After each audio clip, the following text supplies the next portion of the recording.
Welcome to my channel. Here, I don't just speak, but I invite you to think. Throughout my videos, I've questioned the deepest held beliefs, from philosophy, the dynamics of religion and faith, to personal identity. I ventured into the controversial because I know that only in honest, critical confrontation do we grow. My voice is a search for truth, unafraid of what is difficult. If you join this community today, you don't just watch, but you engage. Together, we open the door to a courageous dialogue, one that transforms us. Subscribe, share, and let's keep questioning, growing, and seeking truth together.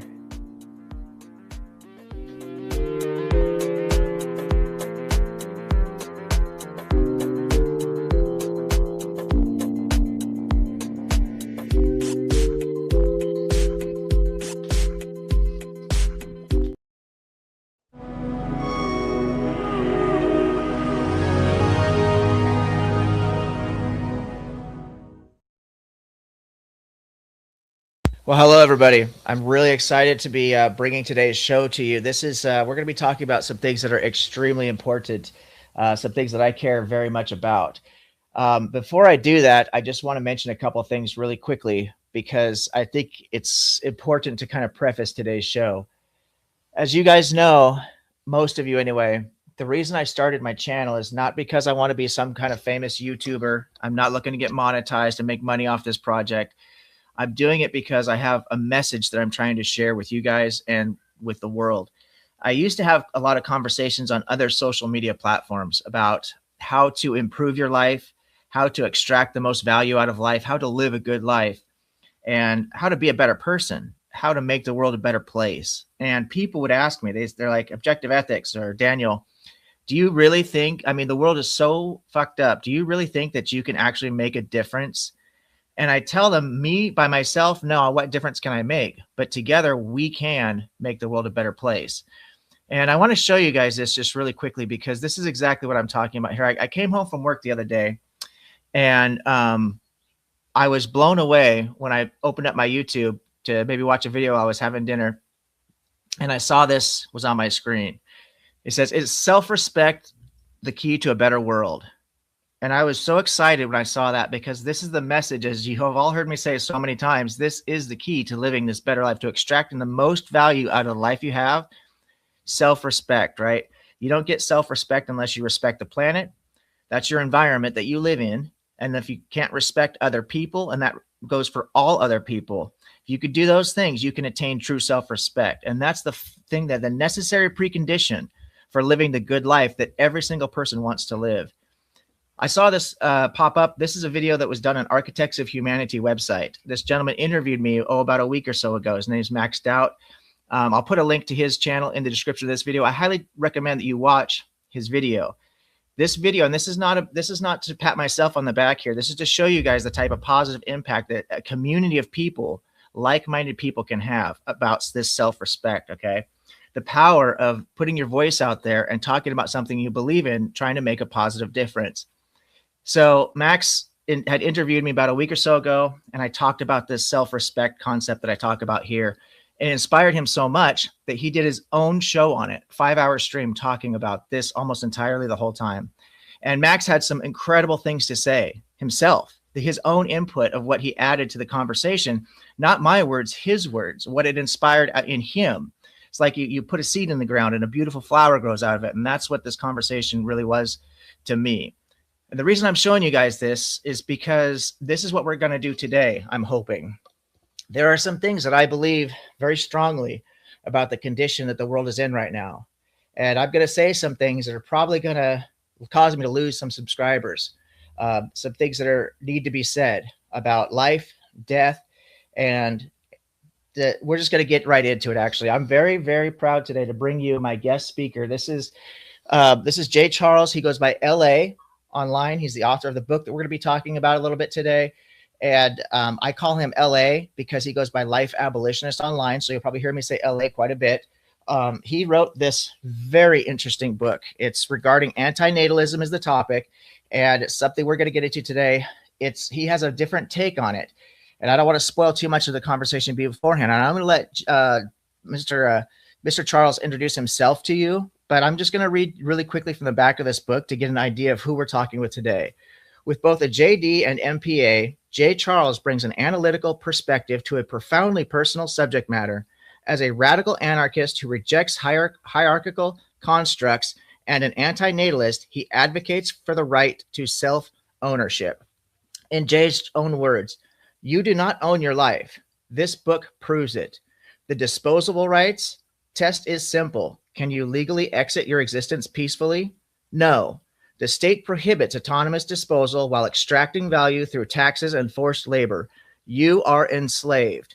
Your parents committed the original breach by imposing existence without consent. You bear over $5.96 million in lifetime costs. You receive zero restitution. Whose life is it anyway? That's the name of the book. Synthesizes antinatalism, anarchism, and socialism into life abolitionism, a framework for ending life slavery through 5 fronts of resistance: legislative action forcing impossible choices, constitutional challenges exposing judicial complicity, civil disobedience disrupting extraction, asylum claims creating international precedent, cultural transformation delegitimizing procreation. The state must either recognize your right to exist or provide full material support for its living property. It will refuse both, exposing complete illegitimacy. Slavery, once exposed as slavery, requires abolition. Ladies and gentlemen, brothers and sisters, I want to introduce Mr. J. Charles to you. Go ahead, Jay. Why don't you take the stage and just introduce yourself to the audience? Well, thank you for having me. Yeah, I created this book just because of years of frustration. And I actually went back to my Facebook account probably about 10 years ago. And I just realized that a lot of things that I'm saying now, I was saying 10 years ago. I just had to put it all together. I have evolved. I think I've always been an anti-natalist. I was against procreation probably since about the age of 13, just because of what the Bible says about the end times and reading the book of Job and Jeremiah. But I sort of evolved. I was a classical liberal. I was a libertarian. And then I eventually became an anarchist, because that is the only consistent philosophical position for anyone who believes in consent. And then I just had to put a framework together of what I call life abolitionism, which is a synergy of antinatalism, elective pro-mortalism, anarchy, and socialism. So it is a comprehensive framework to try to liberate us, to try to champion for the position of self-ownership, the right to self-ownership. And I have 2 versions of my book, Whose Life Is It? The More Debt for Life Enslavement, but I also have a basically like a Cliff Notes version of it for those who don't want to read the whole 414 pages. So I have been reading it on my channel, Life Abolitionism. I have gone through all 11 chapters and the appendix. So if you don't want to read it, you can listen to my live stream reviews of that. And I have also made it available for free several times. So if you are interested in reading the book and you can't afford it, I can make that available for free. Just contact me on my channel, or you can email me at theantinatalistinformant@gmail.com. Thank you for that introduction. And just so everybody knows, I have the links to purchase the book. I also have the links for the Kindle version in the description of this video. I also, of course, have links to LA's channel in the description of this video. I would highly encourage you guys to use one or all of those links. Check out the book. It's very generous that he has offered to make some or part or all of this book for free, depending on your financial situation or your needs. That says a lot about how much my guest believes in what he's talking about here today. He is not here to gaslight you. He may be right, he may be wrong, but he definitely believes what he's talking about. And I think that actually there's a lot of gravity to what he's saying. Somebody in the chat, I was going to get to this a little bit later in our conversation, but Robin is in the chat. She's a very smart lady. One of my mods here on the channel, Robin Webster. We thank her for all of her hard work keeping the chat in line, and also for her input during the open panels. Of course, everybody knows I have a link to Robin's channel in the description of the video as well. Please do support her efforts. She said slavery is doing a lot of heavy lifting here. And that's the first thing that I thought when I first heard LA say this. And I want to just read something from page 80 in his book, because I think this kind of helps to clear this out. Because when we hear the word slavery, and LA, interject anytime you feel like it. Okay, so don't worry if I say something or whatever that you don't like or you're confused about. Please feel free to step in. But slavery, when I first heard this, I thought, oh my goodness, this is not a good idea, because when we hear slavery today, because of social media especially, everybody's thoughts automatically go to the North Atlantic slave trade, right? And that's where my mind went. And I thought, well, this is just appropriating this term to try and add some kind of emotional effect or impact onto the argument. But Jay actually does lay this out in the book. And so if you go to page 80, he says, okay, the analogy is precise. And then he talks about 3 different types of slavery. So we need to understand what slavery is in this context. So chattel slavery, the master owns you outright, holds title to your person, and has a duty to maintain you as property. Wage slavery, the employer effectively rents your labor under conditions of economic coercion, benefiting from your work without formal ownership. And then there is life slavery. The state claims authority over your existence through interference with disposal rights, extracts value from your forced constitution, but disclaims maintenance obligations. So I assume that we now are talking about life slavery, because that's the whole context of the book. Is that right, LA? Right. Okay, right. That's right. So now at this point, now we can kind of conceptualize what kind of slavery it is we're talking about. This is not chattel slavery we're trying to equivocate to. So that I think I was going to get to that later, but I think that's important to bring that up now. Okay, so let me just ask a couple questions here. I marked some pages. Because my time is so limited, I didn't have a chance to get through the whole book. It is 400 and some pages, but it's very large print, and the spacing is wide, so it's really not that intimidating. It's probably, I would say, if it was in small print, it would probably be just under 300 pages long, I'm guessing. But with my limited time, I just didn't have time to get through the whole book.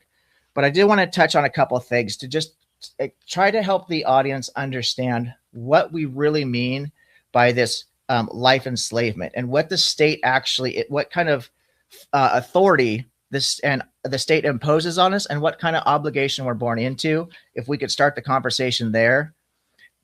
Page 124, taxpayer standing. And I'm not going to read through too much, but I want to just give some context for the audience. The standing doctrine particularly restricts challenges to state spending. The Supreme Court has held that taxpayers lack standing to challenge how your tax dollars are spent, reasoning that the injury is too generalized, shared by all taxpayers rather than specific to the plaintiff. This is absurd, Jay says. If the state uses your tax dollars to fund unconstitutional programs, you necessarily suffer a concrete financial injury. The state extracted money from you through force and used it for purposes that violate constitutional limits on state power. But courts hold that this injury is insufficient to establish standing. The result is that the state can violate the Constitution through spending programs, and no one has standing to challenge those violations. The taxpayers who fund the programs lack standing because the injury is too generalized. Those harmed by the programs may lack standing. The injury is not traceable to the specific funding challenged. The Constitution's limits on state spending become unenforceable. So that is one example. Do you want to elaborate on that at all, Jay? Yes, that's just one of the many examples of these doctrines that were created by the courts. They're nowhere in the Constitution. They're nowhere in legislative statute. The court has sort of created these doctrines to insulate the state from any accountability and to insulate the federal government. Now, when most libertarians, or I don't know, what do you call them? Classical liberals, they refer to the federal government as being a problem. And I say the state is actually more of a problem, but they're both equally problematic. It's just that the state has general police powers. But that whole standing doctrine basically means that you can't sue the state unless you have an insular and concrete injury. And it's a very difficult burden. I don't just talk about standing, I also talk about mootness and rightness. I talk about political the political question doctrine. Uh, there's so many doctrines that I listed in chapter 4 of my book, but basically, and I also talk about qualified immunity, judicial immunity. I talk about how they created the sovereign immunity, which does exist in the 11th Amendment, but it only applies to citizens of foreign states. So if you sue a state that of which you're not a resident, then that state would have sovereign immunity under the 11th Amendment. But they have actually expanded it to where you can't even sue your own state. So you effectively you don't have any rights. They exist on paper, but it's nearly impossible to enforce them. There's only specific and limited circumstances where you can actually sue the state and win.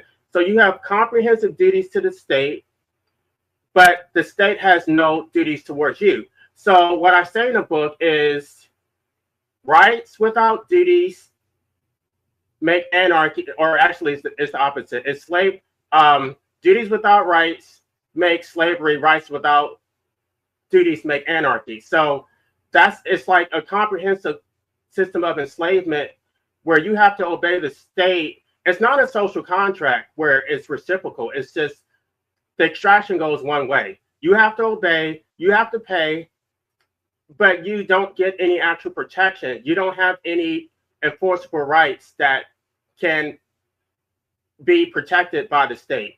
I mean, they can choose to protect them, but they're not enforceable by the court. So I hope that answers your question. Well, specifically about the whole standing thing, what it says in the Constitution is there has to be a case for controversy, meaning there has to be an actual justiciable dispute between you and the other party. But that the standing doctrine goes far beyond that. It's not just to say that you have to have a valid claim. It's that you have to have an injury that is specific to you, and nobody has an injury that is specific to them when you're trying to challenge political questions. It's just that you have to wait until it actually affects you. So that's why I brought up the whole ripeness and mootness, because it can't be too early, but it also can't be too late. So you have to get it at just the right time. I don't want to keep going on about that because I could give more examples about that, but I hope I answered your question. Absolutely, absolutely. And I should have mentioned at the beginning, I definitely, like I do every Sunday, we open up the panel for people to join the conversation after I've had a chance to speak with the guest. LA's time is somewhat limited today, so he's going to stay as long as he can, but he's obviously not obligated to stay any longer than he will. I'm very grateful for whatever time he can give us. But after this conversation, I will be posting a link, and everybody's welcome to be part of the conversation. But usually I kind of just open up the conversation at that point for people to talk about whatever they want, because this is really a community channel. I would really appreciate today if people would be mindful of this particular topic. We have 3 different subjects we're talking about. We've got antinatalism, we've got anarchy, and we've got medical assistance in dying. And if we could keep the questions and comments specific to that, especially while LA's in the chat with us, if he sticks around, I would really appreciate people being mindful of that. Ellie, I'd like to talk a little bit about something that's really important here, because I don't think people are really aware of it. I have a very smart audience that follows my channel, so they might be more in tune with what's going on in the world than the average person. But just for the sake of anybody who might come across this video here, the state has qualified immunity. Police officers have a certain type of qualified immunity. Can we talk a little bit about that and how that impacts the ability to actually go after I can't think of what I've lost the word. I'm so sorry. I drew a huge blank there. When you want to recover losses, damages is what I started to think of, right? When you have to go after the state is actually, the courts are immune in so many situations, right? There's one example I came across the other day, and I know this is a little bit old because the laws have changed slightly, and it's state to state, sometimes maybe even jurisdiction to jurisdiction. But there was in Oregon, I have a lot of family in Oregon. I know I follow a lot of what goes on in the Northwest, and there was a killer who was called the Happy Face Killer. People may have heard about it. It's kind of a famous case.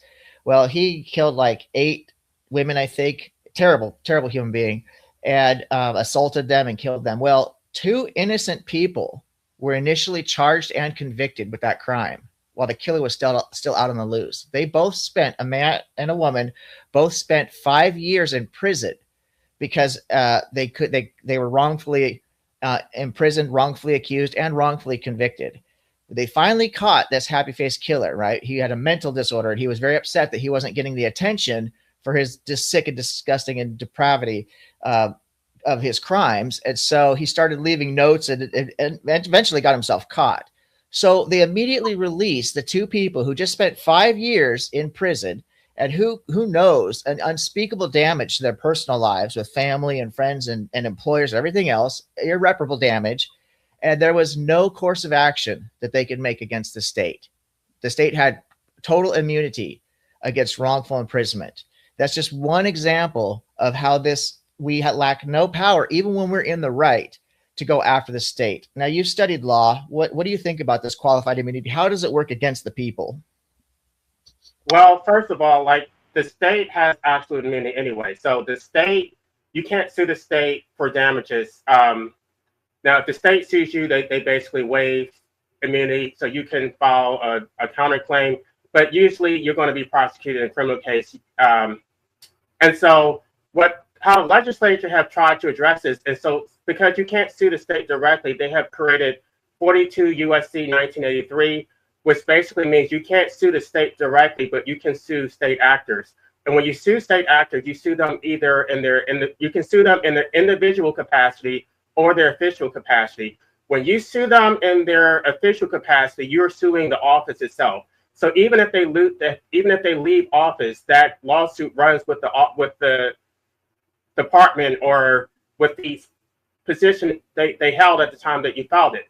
And then when you sue them in their individual capacity, then you can get damages. So usually when you get injunctive or declaratory judgment against the state actor, that's going to be in their official capacity, but damages is going to be against them in their individual capacity. And the reason why they created it this way is because the state has sovereign immunity. So you can't sue the state to get damages. The state, a federal court can't award damages against the state because of their own immunity.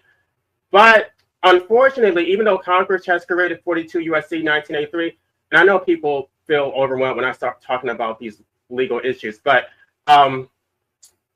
they created this statute in order to get around sovereign immunity. But the courts have actually abrogated this statute by creating doctrines like qualified immunity. Qualified immunity, even though Congress never made any exceptions, the courts have made exceptions, which make it very difficult to navigate around. There has to be clearly established. The state actor has to have violated clearly established law, and they have to have acted in bad faith. So you have to prove intent, and you have to show that there was a prior case with nearly identical factual circumstances. And it's nearly impossible. Every situation is going to be slightly unique. So unless they were put on warning of an exact same fact pattern that applies to your case, the courts are going to dismiss it. Now, there's a lot to unpack here when it comes to this conversation because the anti-natalist position, so the way that it's been presented, and I don't like labels because as soon as you adopt a label, you sign up for a lot of nuances that you may or may not necessarily line up with. But for the purpose of this conversation, so when we talk about anti-natalism, would you tell us what you think of what is anti-natalism in your words? Well, it's a negative value to birth. We're basically against procreation. We believe that procreation is unethical. My take on at least life abolitionism is slightly different. I do believe that procreation is inherently unethical, but I think it's compounded by the fact that you're not just procreating in a state of nature, that you're actually bringing them into a system which is inherently oppressive. So that's where I take issue with it. I think that it is illegitimate to force someone to be a subject of the state. And I appreciate you qualifying that, because I actually don't agree at a fundamental level that it is inherently or fundamentally unethical to have children, or to bring somebody into existence. The argument that I've heard, as far as that, oh, bringing them to suffering or the no consent is always boils down to the no consent argument, which I see as being a non sequitur, because talking about consent from a being that's not in existence doesn't logically follow. So by the time the consent conversation can really come up, there has to be something there, and then there some kind of cognition, and then you have to be able to weigh it against something else that's there, that's relative. So another human life is, to compare it by another type of existence. What is a good existence versus a bad existence? And I don't think that the people I've talked about this have done any of that heavy lifting. However, I am in absolute 100% agreement with you that under certain conditions, it actually is unethical to bring someone into existence. So for me, it's a conditional situation. I don't think it's a fundamental categorical situation. I think it's a hypothetical. And I also agree with you 100% with everything that you've laid out so far regarding the relationship the individual has with the state or the authority, because different countries have different setups. Is it a state? Is it a community? Is it a city? Is it what, blah, blah, blah. But it all functions the same. There's an authority above you. That authority is extracting value out of you automatically. It's assumed that that's how the relationship is going to go. And it's a top-down relationship. It's not a bottom-up relationship, and it's not an equal relationship. So I absolutely agree with you on all those points. And I think your argument is very strong because of that. So in that regard, go ahead. Well, but my framework is a little bit different from traditional anti-natalism. I sort of sidestep the non-identity problem. I focus on the individual who's here now. What I focus on is unjust enrichment, that the parents received all these benefits without providing any restitution to the child who was forced to exist, and the child has comprehensive costs that they must pay now. So I created a framework in which I believe that parents do owe a moral debt for life enslavement, for forcing their children to exist under their state, and they have to pay all the costs for something that they never chose in the first place. So I understand that the non-identity problem has been an issue for many people. My framework is unjust enrichment. I really have not had anybody respond to that, because it is unjust. You didn't consent to it, and it's like your parents wanted to receive, I guess, the benefit of raising children, of being a parent, but now you're stuck with the cost of an 80-year plus life sentence that you must maintain at your expense. There is a relationship that's developed in many cases, not all cases, but in many cases, between the parent and the child, and between siblings. And I believe there is a great value in that relationship. There can be a great value in that relationship. So I do think it's a conditional, to where in some situations it's just terrible what children have to go through and have to suffer because they're not supported by their parents sufficiently. Even if a parent legitimately wanted to give their child a good life, they are simply physically unable to do so. Thinking of a lot of children who are born into poverty, born into hunger and things of that nature. I think it's terrible to bring children into a world when you can't even feed yourself. And what I do see a lot of times is a lot of these communities that are impoverished have a lot of children. I was having a conversation with a gentleman. There's a Muslim gentleman I've had a couple conversations with him. He's very polite. I appreciate the brother very much. We have obviously fundamental disagreements because I'm not a religious person and he's a Muslim. But we had a conversation about, is the West lost and dying? And I actually turned it around on him and said because his argument was based on the replacement rate. And replacement rate is something we should get into a little bit, because I think you and I have a much better understanding of what replacement rate actually is. But he was saying, well, the replacement rate is dropping, and he was going to try and point to atheism in the West as being like bad because we're having less kids. And I said, well, actually having less kids is a good thing. It's not a bad thing. I'm actually all for having less kids. And this is going to be the hot take of this show today, where people are probably going to unsubscribe from my channel hearing me say that, because what really pisses me off, and I get this from my atheist friends as well as my religious friends, as soon as I start saying that we have too many people on this planet, the very first response I get from everybody is, well, why don't you just go jump off a fucking cliff then? You know what I mean? It's like, instead of addressing the argument, they just tell me to go off myself, which is not a very intellectually honest position to take, you know? And so when we're having, you know, less children, there's a reason for that, but we're still having too many children. But at any rate, so I told him the studies that I did in preparation for that conversation with Khalid, it turns out that the people who are actually wealthier, have more money, are the ones who are having less children.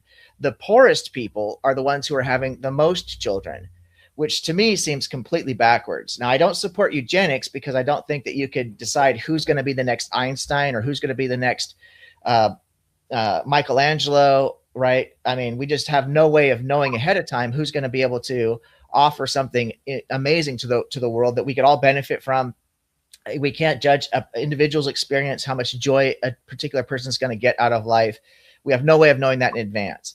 What we can do is look at some actual hard statistics. And so I just want to touch really quickly. Oh, go ahead. I'm sorry. Can I address that before we move on? Because absolutely.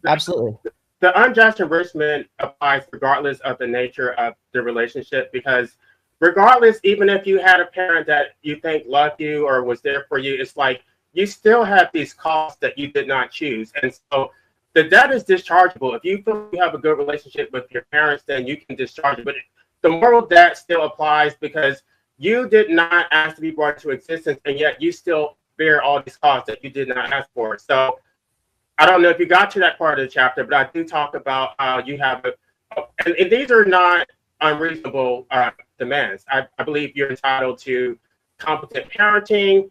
You're entitled to respect for your autonomy. You are entitled to a mandatory inheritance, and you have the right to discharge the debt if you feel that you had good parents. So these are reasonable demands. I don't believe that parents should have the right to disinherit their children after they have forced them to exist. Even if you are estranged from your children, you created that. You didn't just create a child. You created an entire human being who will, in all likelihood, have to live to be about the age of 18. And so you should accept. I mean, the moral debt for life enslavement is irreparable. There's no way you can pay somebody for bringing them to existence, but to the extent possible, you should try to give your children the best life possible, raise them competently, and give them a fighting chance. So, yeah, that's why my philosophy is a little bit different from traditional antinatalism. Well, I think that there's a lot to be said for that, actually, believe it or not, because I think that what we're talking about here, first of all, I actually agree, and I don't think that anybody can disagree with the facts as you've laid them out in your book and what you've said here and what we've talked about regarding the burden that a person incurs to the state. That's demonstrable. So to try and say that doesn't exist is just cognitive dissonance. A person born into a society incurs a burden to that society. That's unavoidable. The replacement rate, since I did mention that, I want to talk about that just really quickly, okay? Because the governments are gaslighting the shit out of people when it comes to this. They are saying that governments are putting out a lot of propaganda about all this concern, this feigned concern about replacement rate. Oh, the replacement rate is dropping. And they've got religious people freaking out about it, like my friend Khalid, right? The brother who I talked about just a moment ago. He thinks this is a real problem. He's been gaslit to hell. Because not to hell, literally like a Christian hell, but they've been gaslighting the shit out of him because he thinks that, oh, there's not too many people on the planet. The planet can hold trillions and trillions of people. And he's got all this crazy, oh, there's so much biomass in the prehistoric times and the planet can sustain so much life.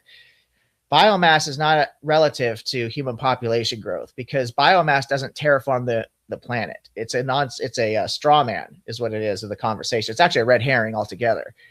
This graph that I have up on the screen really quick here, this shows, I don't know if you guys can see my cursor moving around here or not, but this shows the, excuse me, the population growth.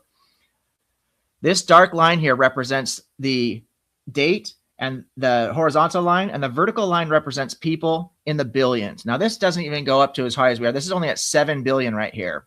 The population, the global population is actually up here somewhere at 8.5 billion people.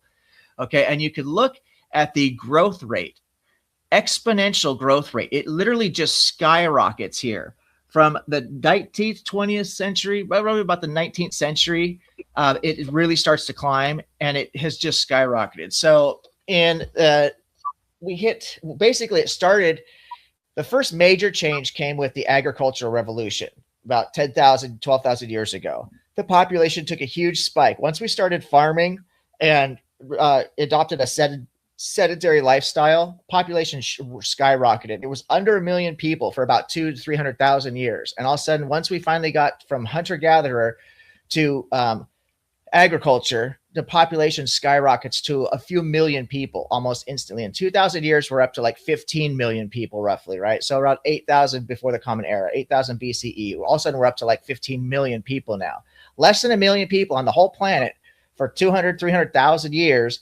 And in 2,000 years, we go to 15 million people. That's a massive spike if you think about the growth rate there.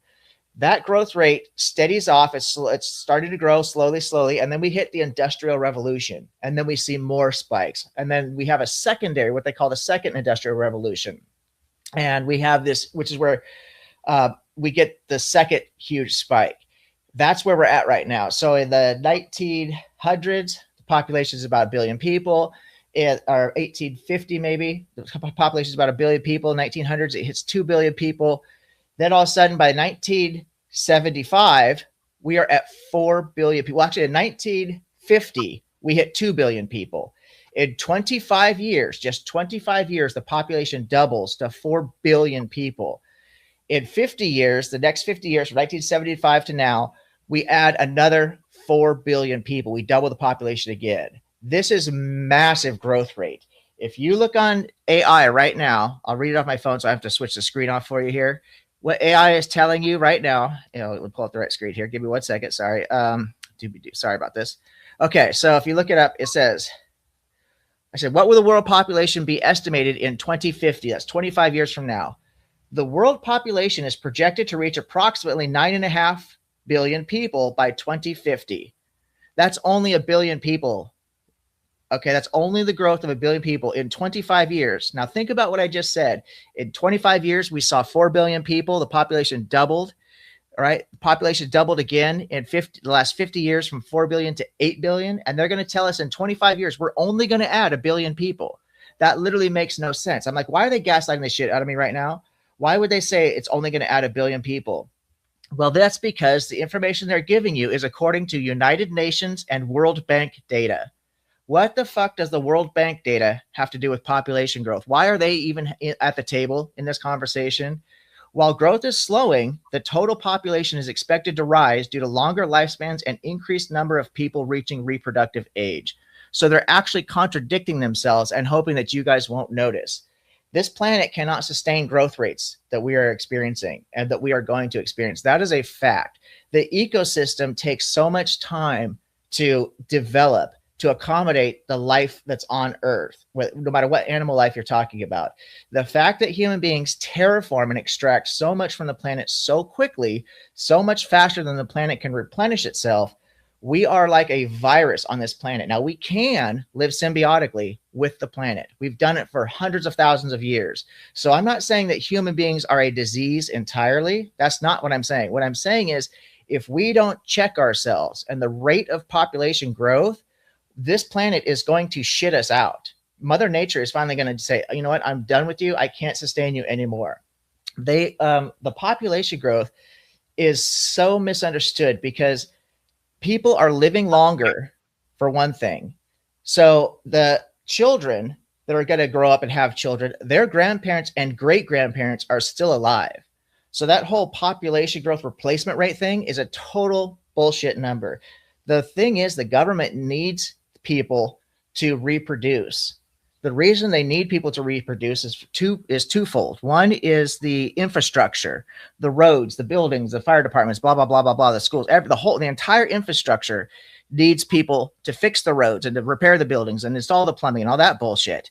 The other thing is the economic system that we have needs constant influx of buyers, right? Of consumers.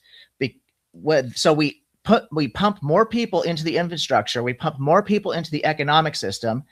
it increases the burden of the infrastructure and the economic system. It needs more people. So we pump more people into it. And it's just continuously self-perpetuating problem. It's never going to slow down and never going to stop unless we do something significant to reset all of this and come up with a better system.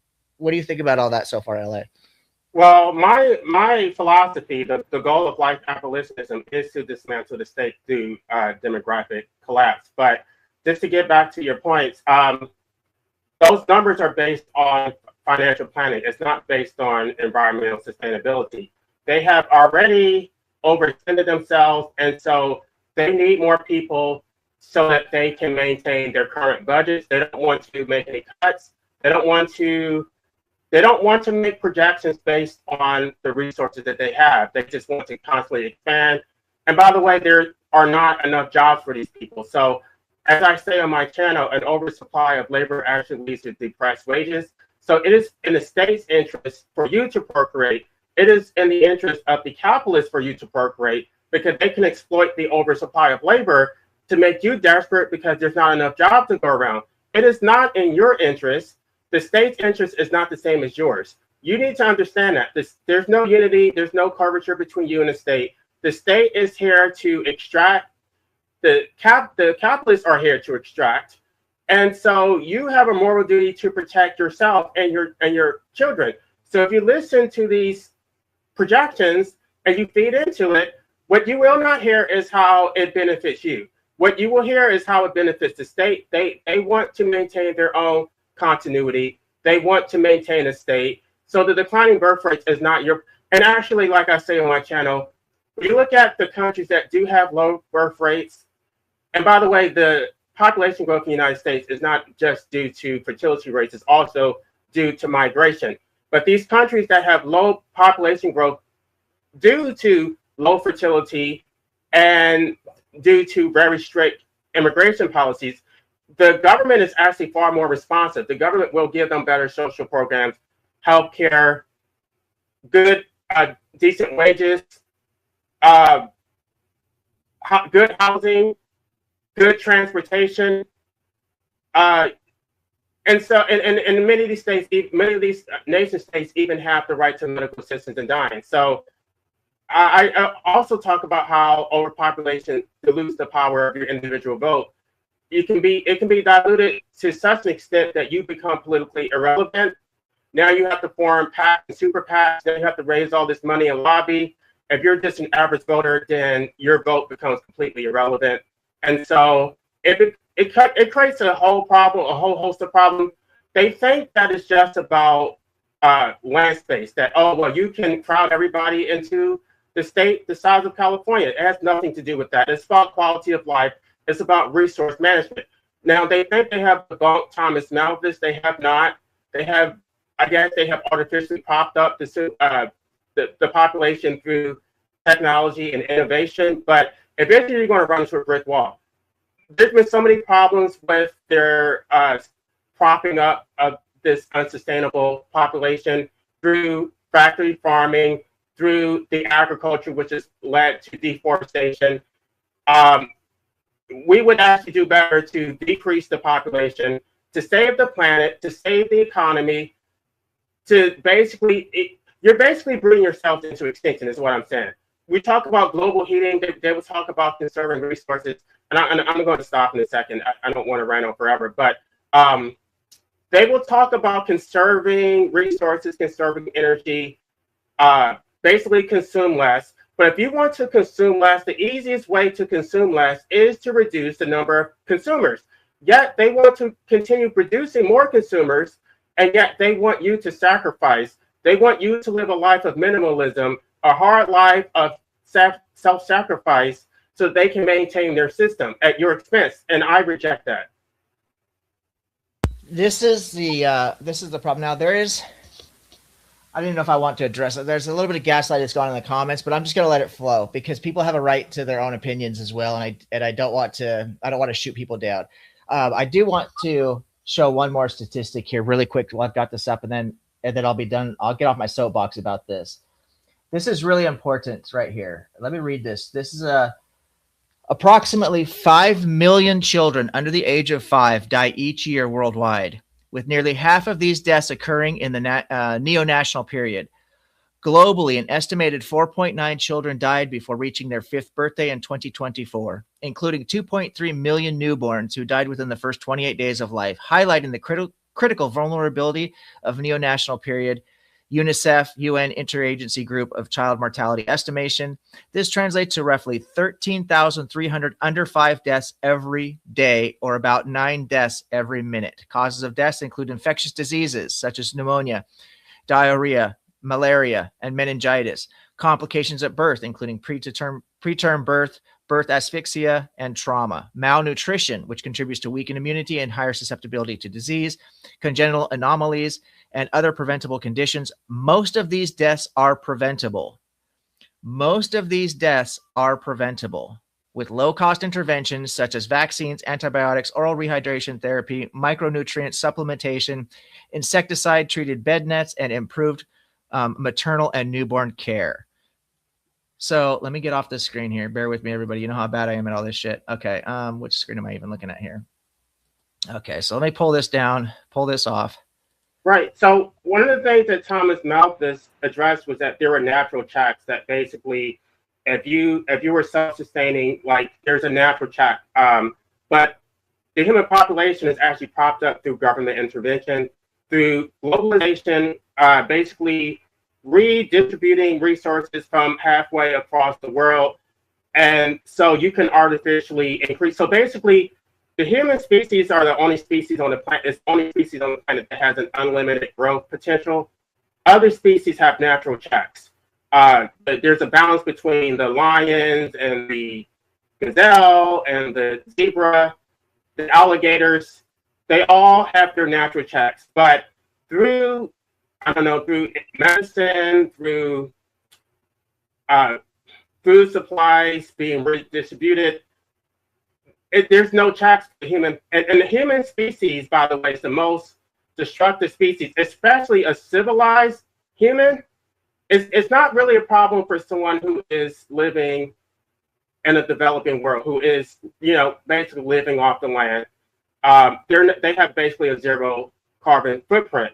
But if you live in the United States, if you live in the West, you consume about 20 to 60 times the amount of resources that someone in the developing world, the global South. And so what you saw is actually correct about how the agriculture development has actually led to massive population growth.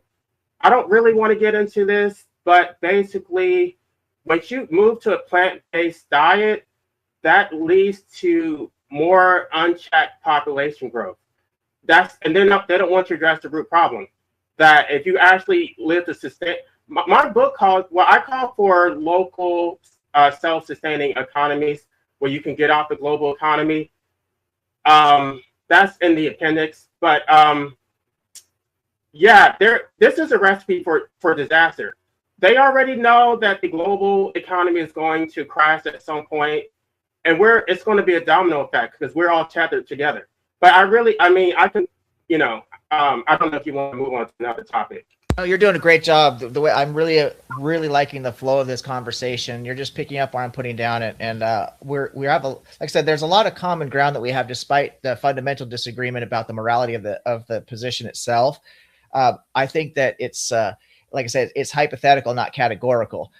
And I do want to talk about the hypothetical actually with you, because I talk on this channel a lot about morality because I believe that morality is objective, and most philosophers are actually in agreement with me. However, the average person that I talk to on the internet seems to think that morality is subjective, and I get why people think that. Religious people will claim it's objective, but they don't know what the definitions of objective or subjective even are, so they're actually wrong about their position about it would be subjective according to their worldview. They just don't even realize it.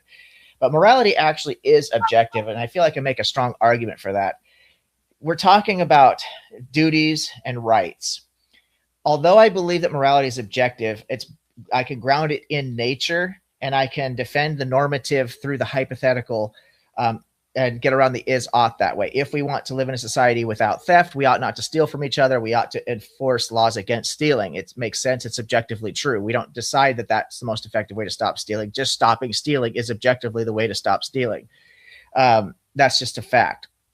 But when you talk about the moral debt, and you talk about duties and rights, I don't actually believe in duties and rights. I believe in reasons. I believe that we have a logical reason to live in a moral framework. But I don't believe in rights or duties, because I don't think rights or duties can be inherent per se, because everything ultimately gets boiled down to nature and the laws of physics. Everything that we are involved in our lifespans and the birth and everything else, reproduction, that all comes from evolution, and evolution doesn't have a stance. So evolution can't administer rights or determine rights. So how, in your framework, do you believe that morality is objective or subjective? How do you deal with that issue? Well, I explicitly say that we don't have any duties. We don't have any duties. We don't have any positive duties just because we exist. But there are duties that you voluntarily assume. If you choose to be a parent, then inherent with parenting is a duty to take care of your children.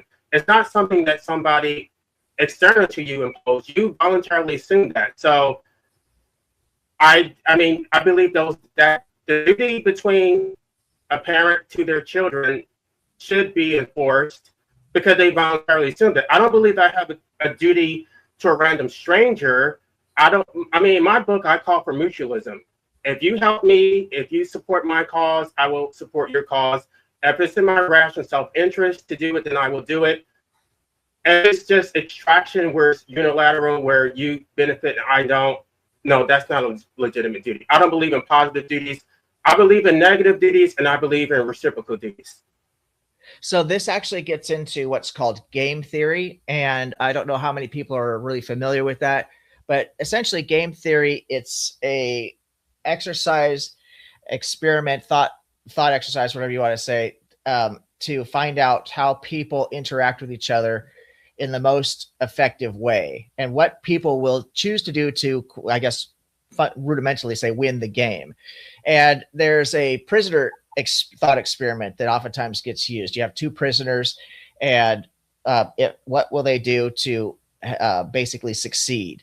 And will they help each other equally? Will one guy kill the other guy and take all of his envelopes and all of his soap and toothbrush and everything for him? So on and so forth. What kind of relationship will they maintain to be the most successful they could be?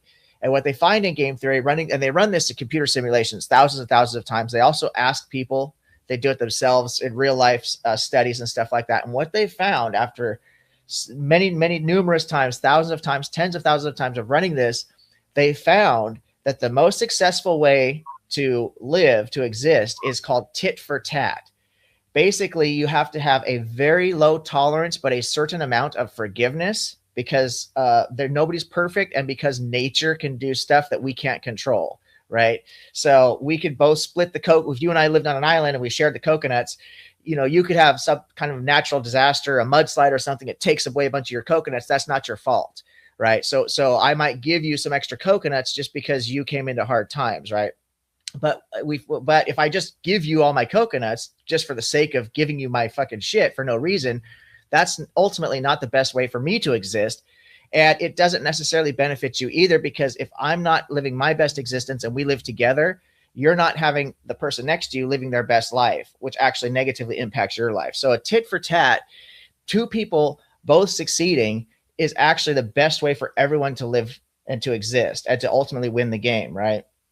So that's really what you're talking about here is game theory, is tit for tat. It's mutual accommodation. You give to me, I give something to you, we both benefit. Is that what I'm hearing? Well, in anarchy, the term that we use is mutual aid. So yeah, it's supposed to be mutually beneficial. When I hear anarchy, this is another term that gets used a lot of ways by a lot of people. There's technically, I guess, a political position, right, that people may not even be familiar with. There's a social position, and then there's a personal idea that people have of anarchy, which is just tear everything down. So when you say anarchy, what is it that you're actually talking about? Well, anarchy is basically a position in which you question the legitimacy of authority. And there's different types of anarchy, but it's like there's parental anarchy, there's state anarchy. It doesn't necessarily mean that you can't have laws. It doesn't mean that you can't have a government, but it has to be, well, it's not legitimate unless it's based on consent. And so from that standpoint, I don't believe, I mean, procreation obviously can never be consensual. So that is necessarily a vertical relationship, which vertical relationships on an anarchy are just illegitimate outright. Um, I believe the state, as it currently exists, is vertical, and so if it was structured differently, then it could be legitimate. But there is no consent. You're just born into it. At no point did anybody ask for your consent. The mere fact that you exist does not create legitimacy for the state. That is an imposition that your parents chose. That's the whole point, that they basically enslaved you to the state without your consent. They made you a citizen and a subject to a social contract, which really only goes one way. And so, yeah, I think that these institutions are illegitimate.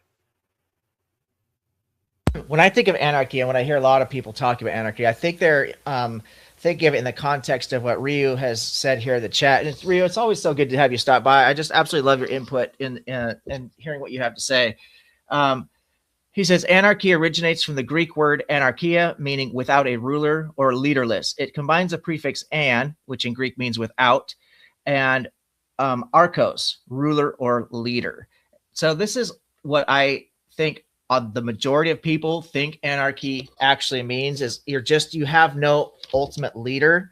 And I don't think that, two things. For one thing, I don't think any society can actually survive without good leadership, because not everybody has the same abilities mentally. Some people are really good at building machines. Some people are really good at growing the food. Some people are really good at organizing all the people. That's just the way it is. Some people are really good at nurturing. Some people are good at medicine. So you need people to fill niches. And I think leadership is a necessary niche that needs to be fulfilled for a group to be successful. You can't have a leaderless situation, in my opinion. Now, maybe you could convince me I'm wrong about that, but I just don't think that's possible. So when anarchy tears everything down, I see it as being a temporary state. Always I see it as temporary, because ultimately societies always evolve into a organized structure of some kind of leadership. It happens. We see societies collapse all the time. Massive, major, successful empires, the biggest empires in the world throughout history, have collapsed. We saw the first, what we consider to be the first real civilization, with the Sumerians, right? They ultimately collapsed. The Akkadians collapsed. The Babylonians, the Assyrians, the Persians, the Romans collapsed. We saw it in modern history. We saw it with USSR. We saw it massive problems with starvation, millions of people dying in China. We saw U.S. crashing the economy. So things crash all the time, and we just rebuild them and start over again. We don't step back and say, "Oh, this isn't. We can't be leaderless, so we have to have a leader." So, what do you think about this? What does anarchy offer as a solution to this? Well, I don't know. I think that I think statists often make appeals to necessity to say that because we need a leader that makes it legitimate. I don't believe it does. And again, I don't believe that you can't have a government or you can't have leaders to represent you, but it still can be horizontal. It's not that you can't have government, it's about how it's structured. If it's top down, where people literally think that the president is your leader that decides, makes like the most consequential decisions about your existence, when you don't even own your life and the state can prohibit you from terminating your life and you're forced to exist against your will, that is a system that is not only vertical, but it is a system of enslavement. The state owns your life. You are forced to exist whether you want to or not, and you were delivered into that oppressive system by your parents, or as I call them in my book, your life enslavers. One of the reasons I haven't talked very much about this on my channel, I have mentioned it, the overpopulation problem. We need to start breeding, so to quote unquote, reproducing more responsibly. And I think as an environmentalist, because the bigger the population, being as many people as we have, and I haven't even talked about the burden on the planet specifically. Like we talk about pollution, we talk about man-made climate change, we talk about factory farming and all the harm that's done to farm animals. And I'm not a vegan because, again, I think there are some fundamental problems with arguments for veganism, but I do agree that factory farming is a major problem and it's a major injustice to animals and a major injustice to the planet. The only reason we have these factory farms is because we have too many mouths to feed, so to speak. Now, Set Scales has said something. I'm not sure if this is in direct response to what I said or if he's talking to somebody else in the chat, but this is actually a misrepresentation of what I said because he's plugged in the word coercive power structure. I talked about leadership, not coercive power structure. So again, I'm not sure if that's addressed to me and what I said, or if that's to somebody else, or maybe just a misunderstanding that they had there. But I don't think that humans ultimately need to have a coercive power structure. That's not the point that I'm making. I think go ahead. I assume that he's talking about a vertical relationship where you have a leader that's top down.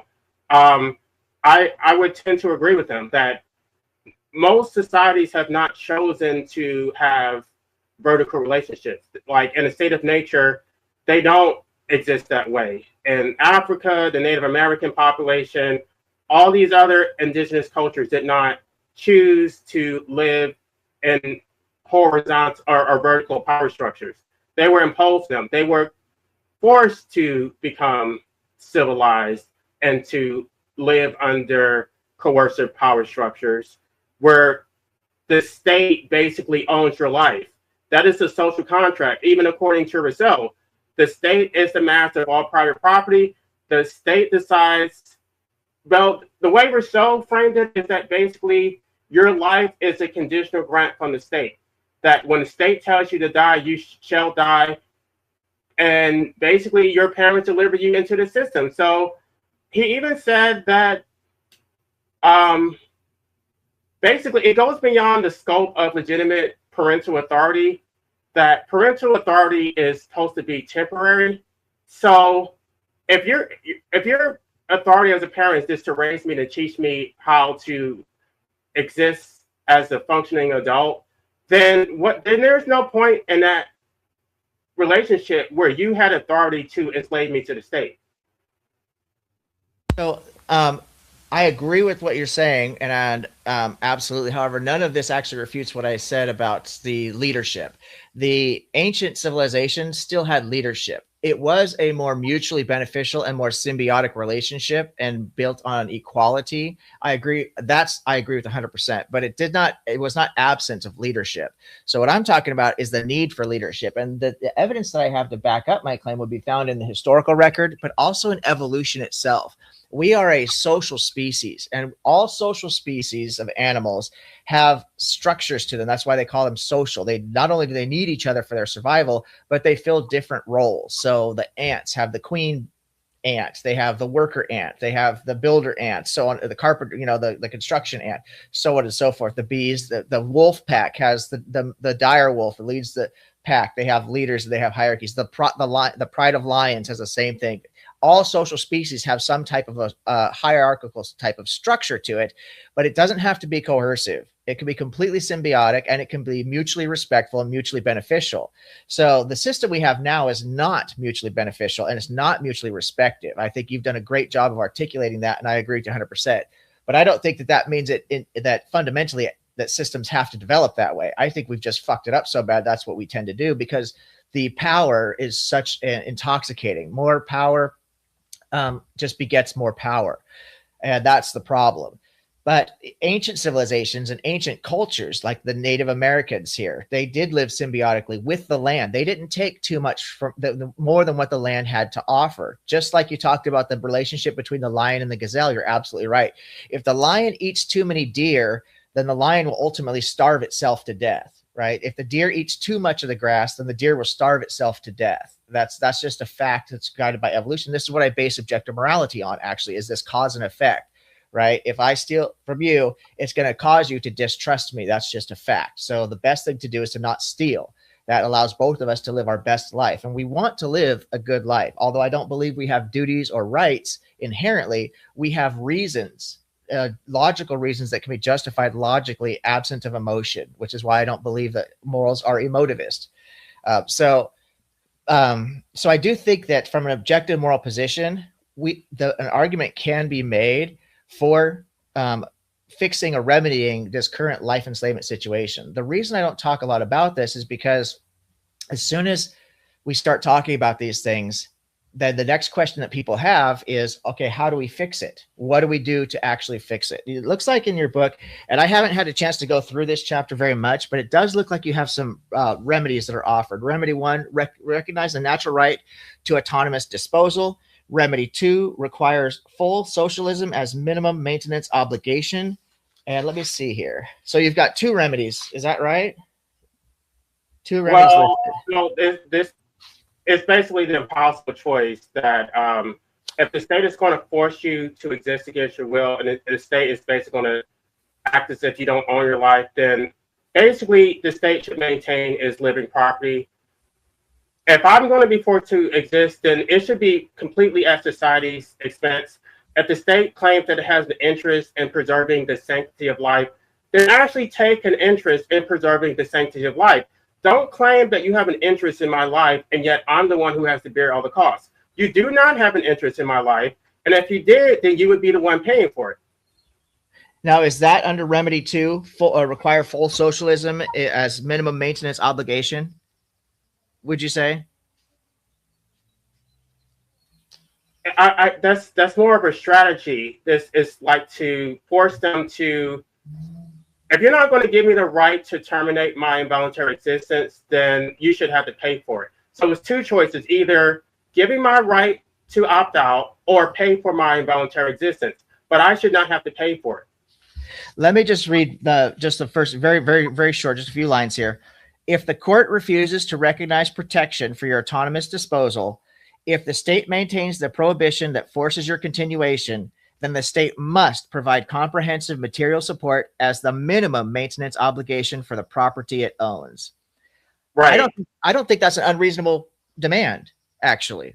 I don't think that's unreasonable at all. Now, how to get there, I have no idea, because I didn't study politics in college. I'm not really savvy with politics. In fact, as a lot of people who will follow my channel know, I'm really ignorant when it comes to modern politics. I've been so frustrated with the way politics have gone in my lifetime that I've just kind of thrown my hands up with it. I feel a little bit lost. I think the only way that I can help the situation is not by voting for one of the 2 worst people I could possibly imagine on the face of this earth, either Kamala Harris or Donald Trump.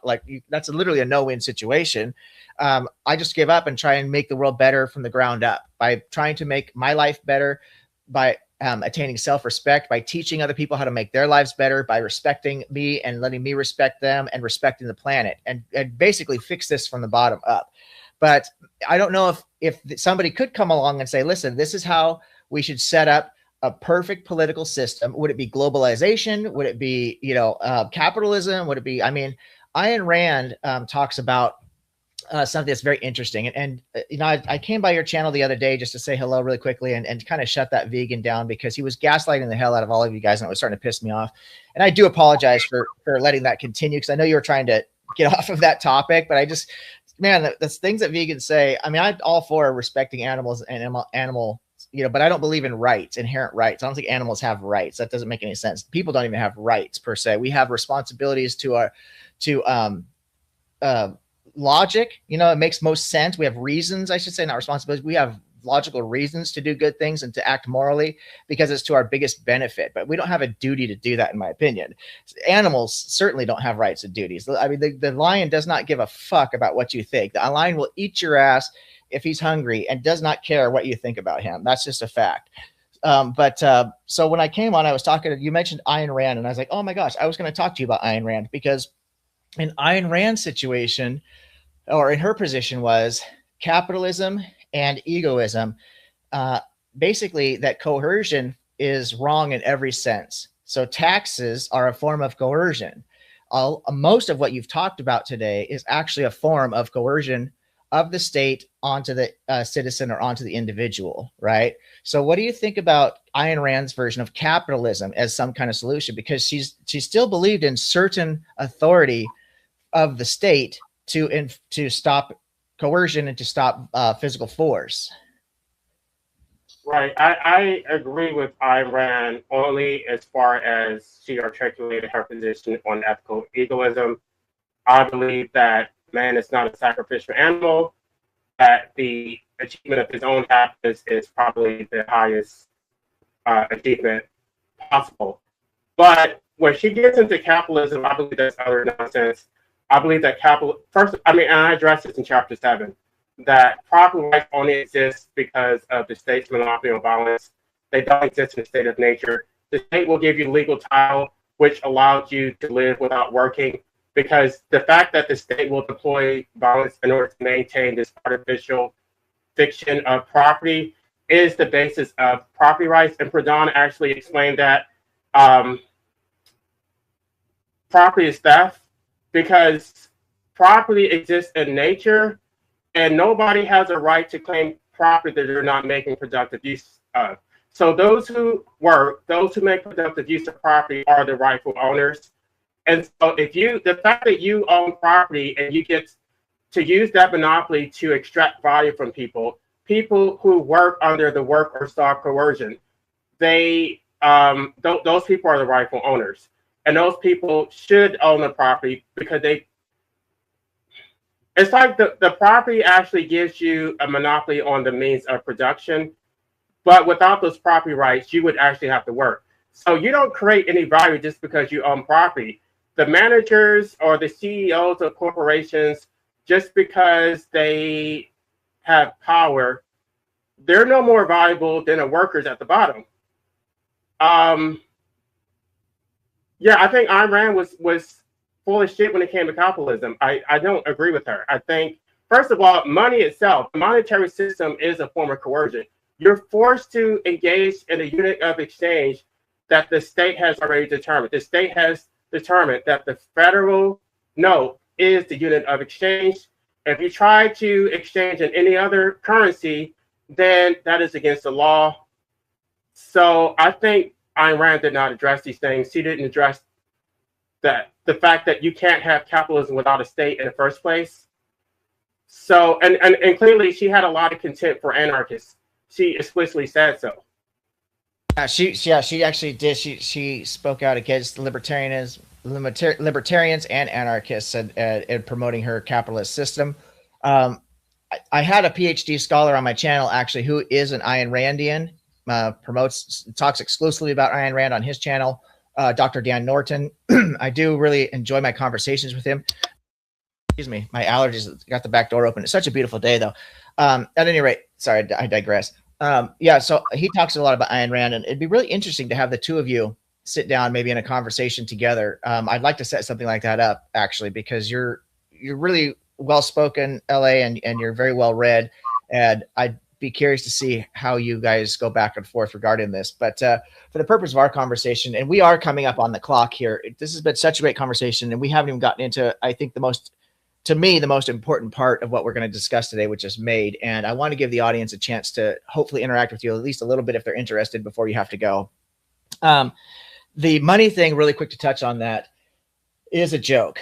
There's only 3 things of actual value in the entire world, and it has to do with shelter, food, and healthcare. And I include clothing under shelter. Okay, that's it. That's all. That's the only things of actual value that we have outside of our relationships with each other to improve our lives. But as far as material value, there's food that sustains us, there's shelter that protects us from the elements, and there's healthcare that protects us from disease. That's it. Nothing. The paper that we have in our pocket that has a number written on it is literally only has value because we assert that it has value. It's an illusion, right? And so the government, the way the system is set up with so many people on the planet, they have to give people this illusion that their time spent at their telemarketing job or in a car dealership or whatever the fuck people are doing with their time actually has some kind of value, inherent value, but it doesn't. And I'm not trying to be hurtful to people when I say that. I'll say it to myself as well. I owned 2 businesses.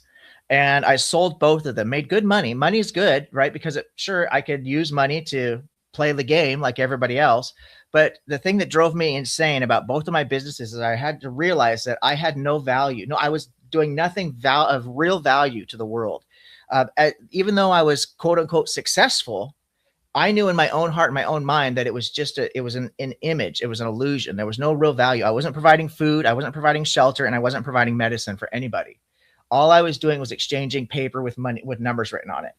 And it's really hard for me to have to swallow that pill and be honest with myself. But I would encourage people to really step back from the situation and think, what are we actually doing of value? If we're not making the world better for people to have a better existence, then we really aren't doing anything useful, in my opinion, unless you're working in the medical field, you're working in food, you're working in building houses. Because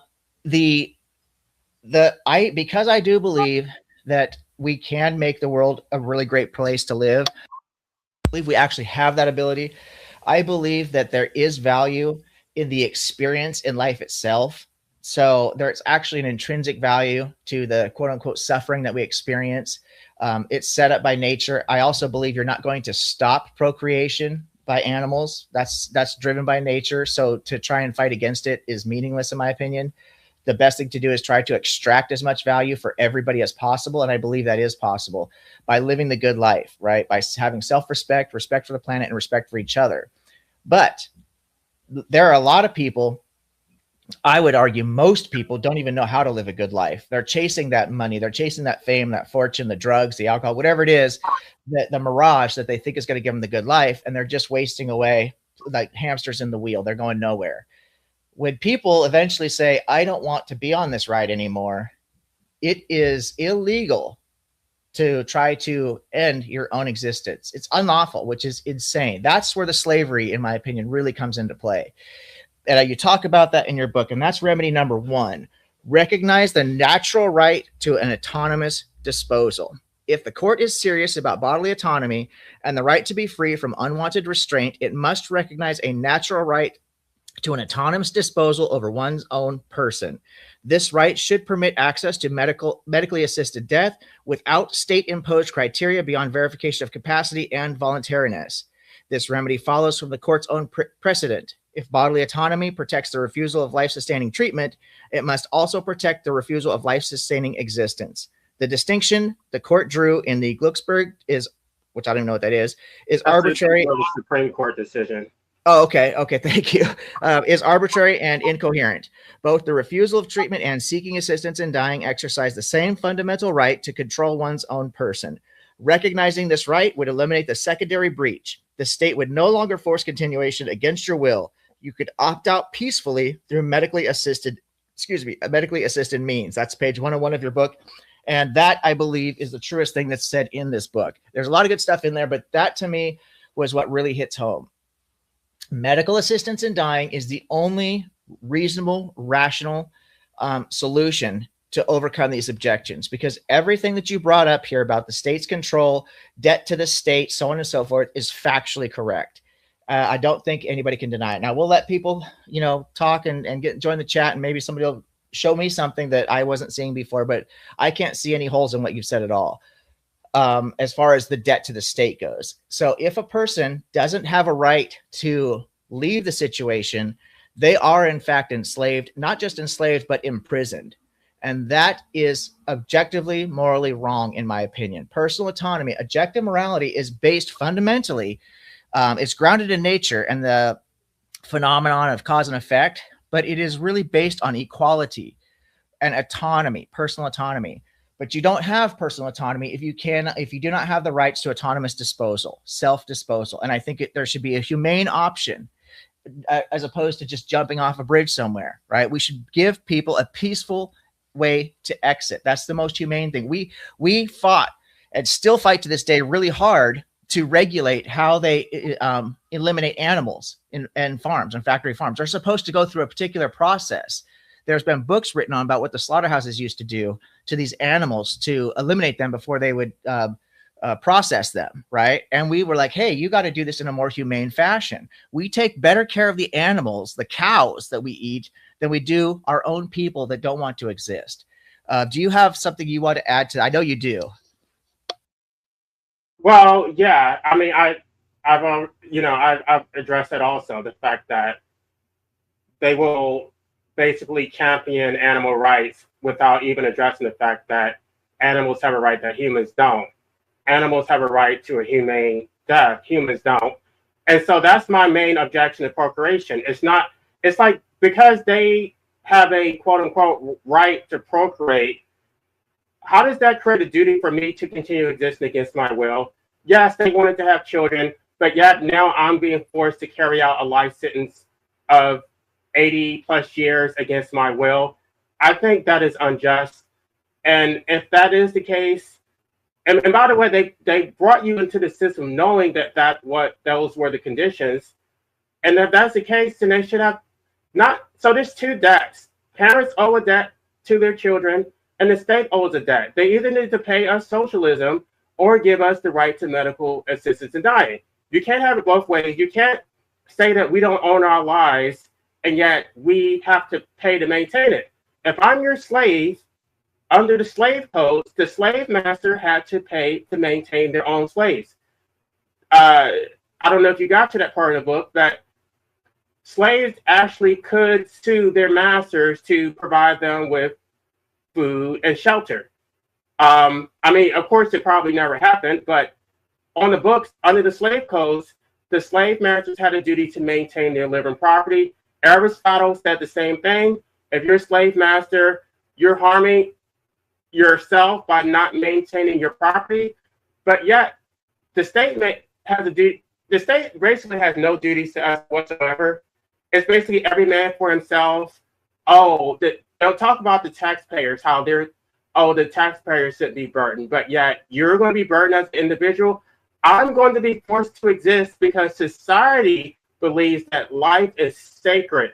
And so I love how they frame this because they make it seem like I'm like they're the victims and I'm the aggressor because I don't want to exist. I'm selfish. I'm against order and I'm against democracy. And so basically I should just continue existing against my will, be happy about it, shut up, go sit in a corner and just be okay with it, not complain about it at all because I'm solipsistic, I'm narcissistic. My misery doesn't matter. Other people's misery doesn't matter. The majority has decided that life is sacred, so what we want does not matter. And we're supposed to just go along with it. I just think that is untenable. And I agree with you 100%. Not with what people are saying about you, but I agree with what you've said here, how you've laid it out. And the thing that's so wild to me is not only are we giving animals a more peaceful exit, but there are situations where, and this is how you know the whole system is set up because they only want people who are productive. They only want to, and they have to maintain a certain illusion that life has this inherent value to people. They do it through religion, right? So they say, oh yeah, we'll go ahead and we'll take care of that elderly person who's in the hospital because they know that somebody's going to pay for it.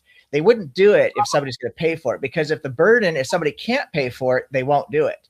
The other thing is that you have a criminal. Many states and a lot of countries have a death penalty, right? So the state will eliminate people at will. They also go to war and they drop bombs on each other and kill people by the thousands, no problem, and they justify it all the time.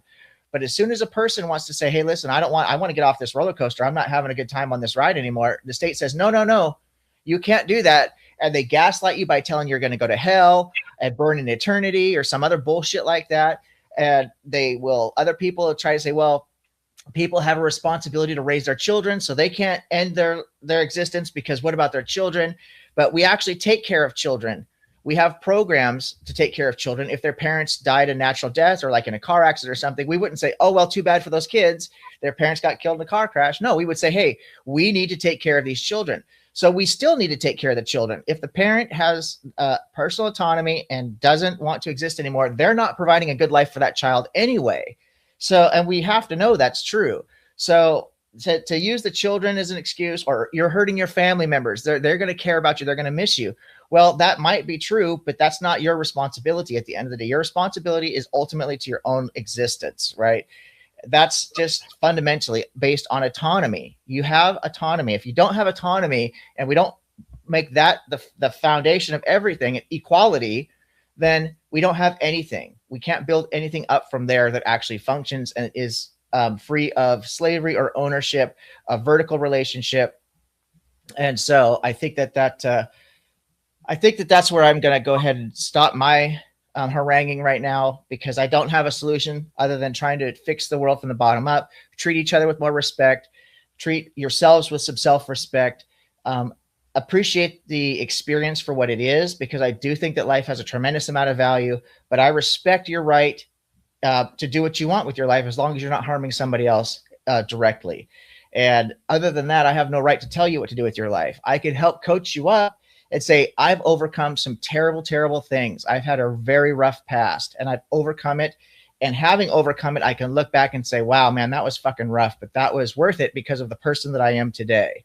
And I could hope to inspire you, the listener, to fight through what you're fighting through, because I can tell you that it is worth it if you can overcome it. You can attain courage. You can attain the virtue of courage. You can attain the virtue of humility. You can attain the virtue of wisdom. These things cannot be attained without the struggle, without going through the journey. And experience itself, you either have it or you don't. And so if you value it, you got to pay the price to what it takes to have the experience. If you're not in existence, you're not having the experience. That's just the way it is. It's black or white. It can't be any other way. So the best thing to do is work together to make the existence as wonderful as possible for all people and ultimately all living creatures. In my opinion, I think that you can make the world better for all living organisms, ultimately by living symbiotically with nature, just like Native American Indians did, indigenous tribes in all countries living symbiotically with nature. Once we start building up and propping up these systems, they are propped up on this false illusion of value, false illusion of morality, oftentimes using mythology and illusion of religion to justify terrible things to do to yourself, to do to other human beings. Free yourself from that mental trap. Before I open up the panel to let people join LA, I'd like to give you a chance to have just some closing words uninterrupted on this part of the conversation, and then I'll start getting the link post in the chat. Well, I guess I just would like to get back to the right to medical assistance dying, because the critique that I've received is, what about the children? What about the vulnerable, the elderly? And it's just like, nobody was thinking about these people in the first place. Nobody's thinking, if these people were not put in a miserable condition in the first place, they would not even want the right to medical assistance in dying. So that in and of itself proves that these people don't actually care about them. And even if those vulnerable people do exist, that says nothing about my rights to no longer exist. They're using that as a smokescreen to say, look over here, look at the children, look at the elderly, so therefore you should not have the right to exist, to no longer exist. It was the American Medical Association which lobbied to criminalize medical assistance in the first place, because they were trying, after they have given themselves a monopoly on the practice of medicine, now they want to protect their practitioners so that they don't have to be involved in the procedure. But my philosophy does not call for their involvement in the first place.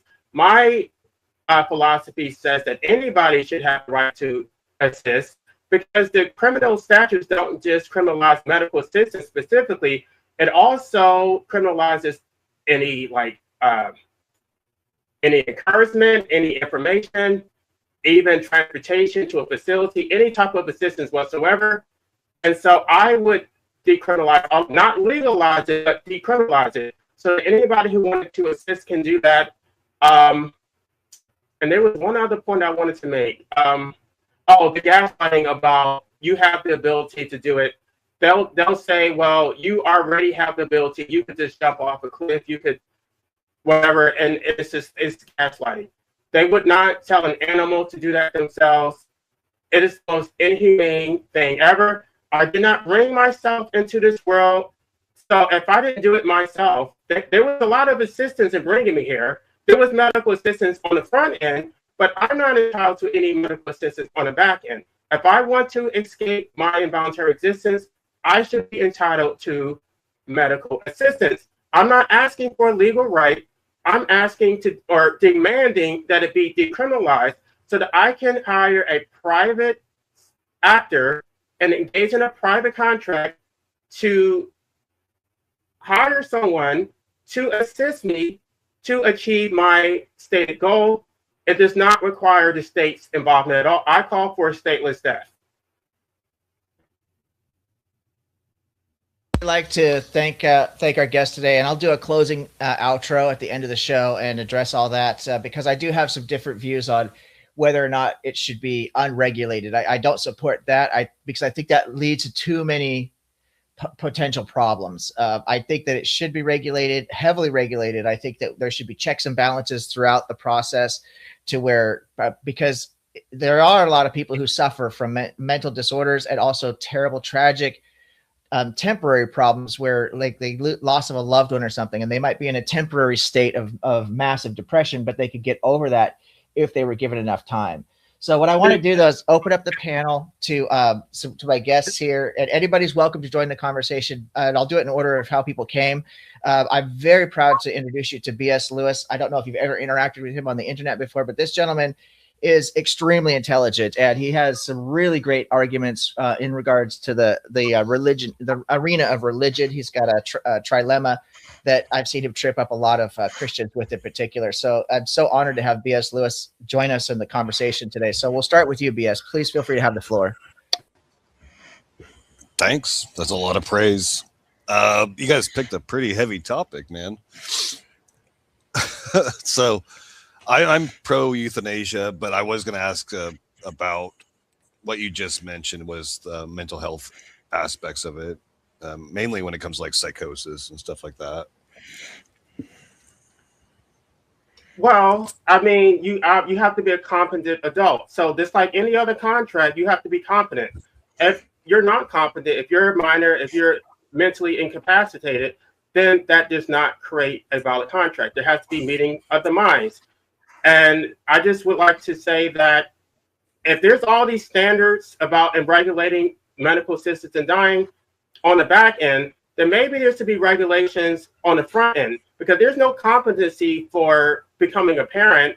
Anybody can procreate. I'm not even for state regulations, but I just feel that they do want to have double standards and say protecting the vulnerable. But what about protecting these vulnerable children who are forced to exist, forced to be abused by these parents and put into this oppressive state? Why don't we regulate those who procreate instead of regulating competent adults who don't want to exist anymore?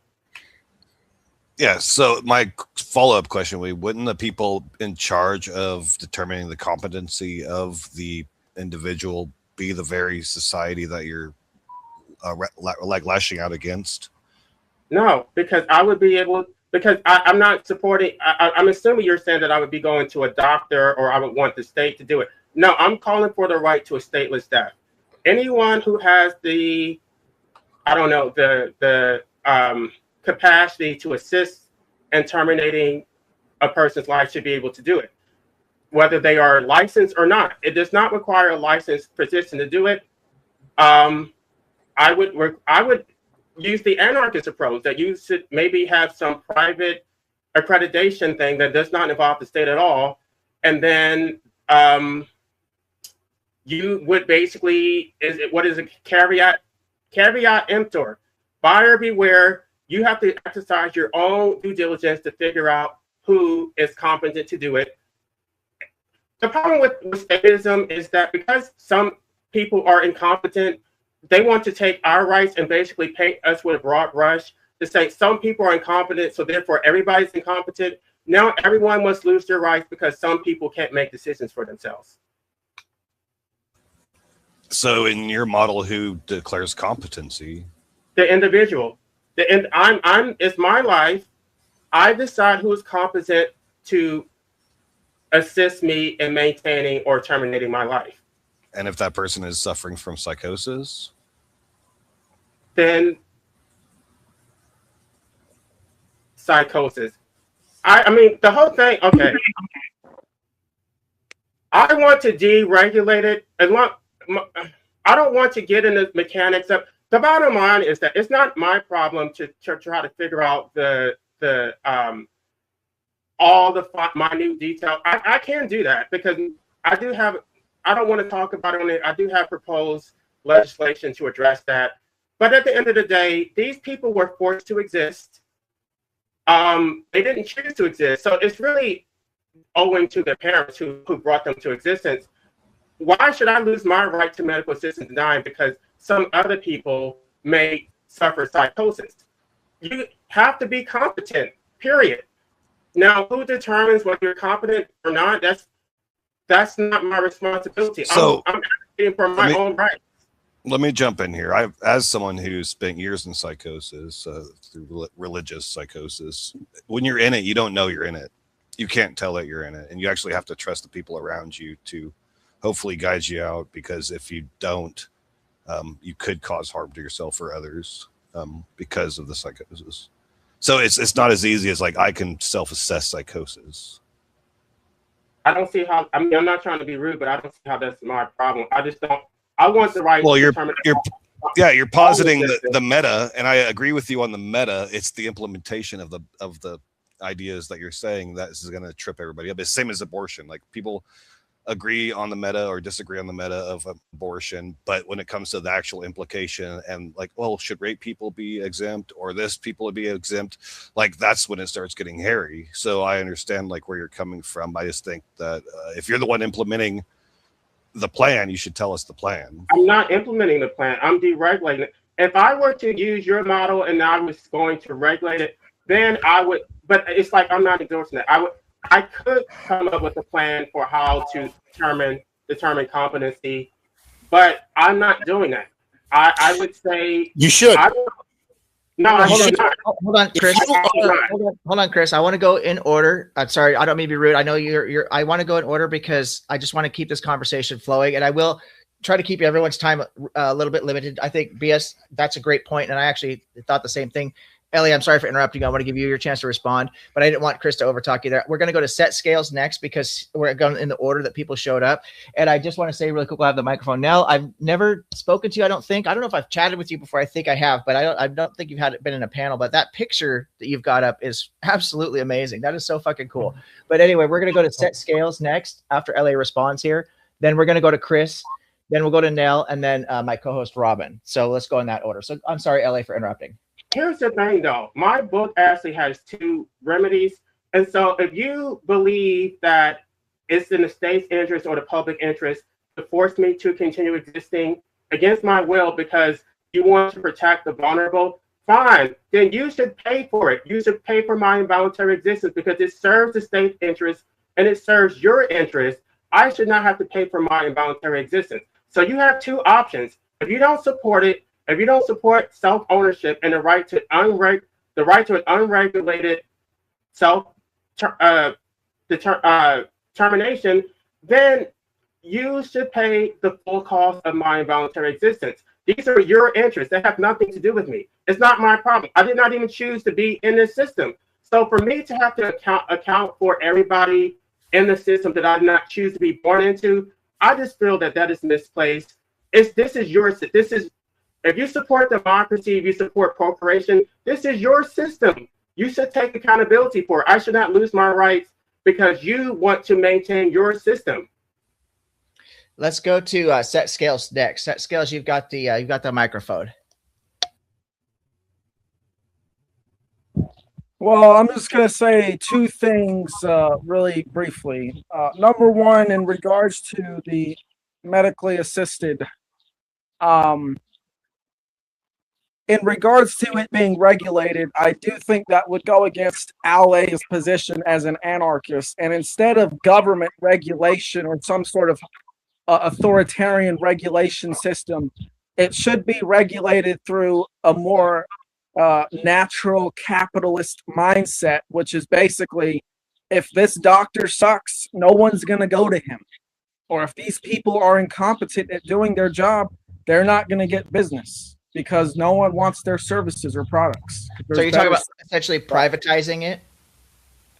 Yes. Got it. Okay. Thank you, Seth Scales. Because I think as an anarchist, you get it in a way that other people don't.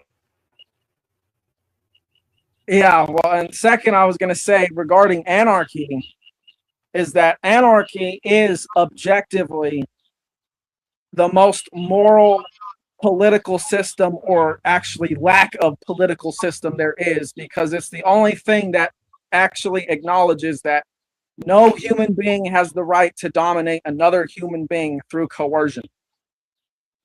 I would actually agree with that. And while you're up here, Seska, do you want to clarify the comment that you posted earlier about coercive authority? About what exactly? What comment?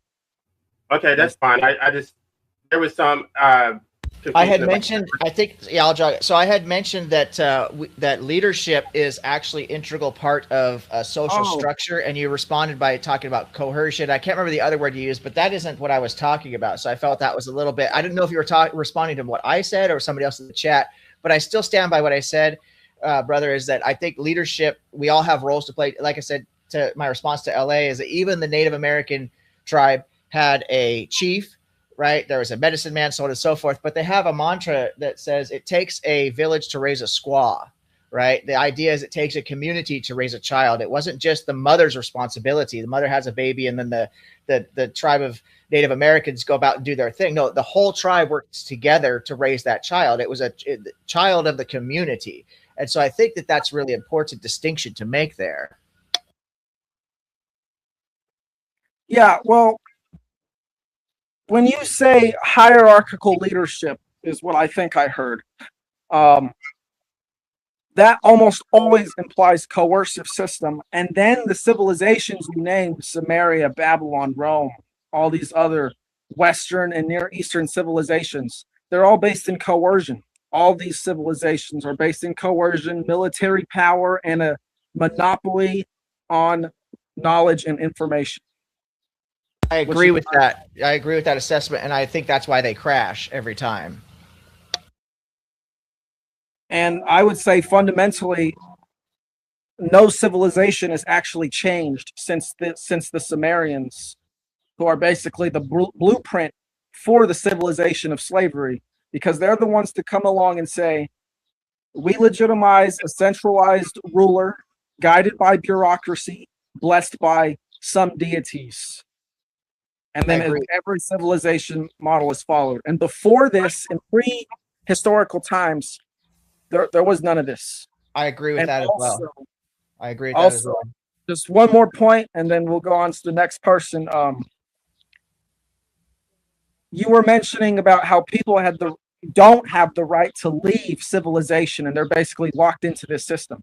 Well, that wasn't the case before civilization. It was a lot easier to leave a tribe or community you may have had disagreements with and maybe go be a nomad or go find another tribe of people or community of people to live with.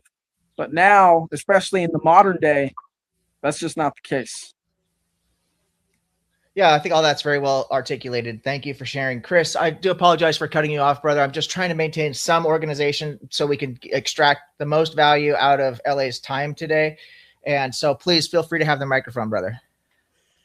Okay, and I'm sorry if I interrupted stuff, but back to that point is that I was trying to articulate but it's just I was just going on a one-word rebuttal, is that if you sincerely think that medically assisted death should be in the anarchist model, then you should game it out, then write it down, and essentially make it so that it is like a procedural, and it would be on your responsibility if you think think that type of model should be there. So, because otherwise what you're doing is just complain. And that does not solve anything. I'm already doing that. We're not going to talk about that because we already discussed I wasn't going to talk about my legislative proposal, but I'm already in the process of doing that. Okay.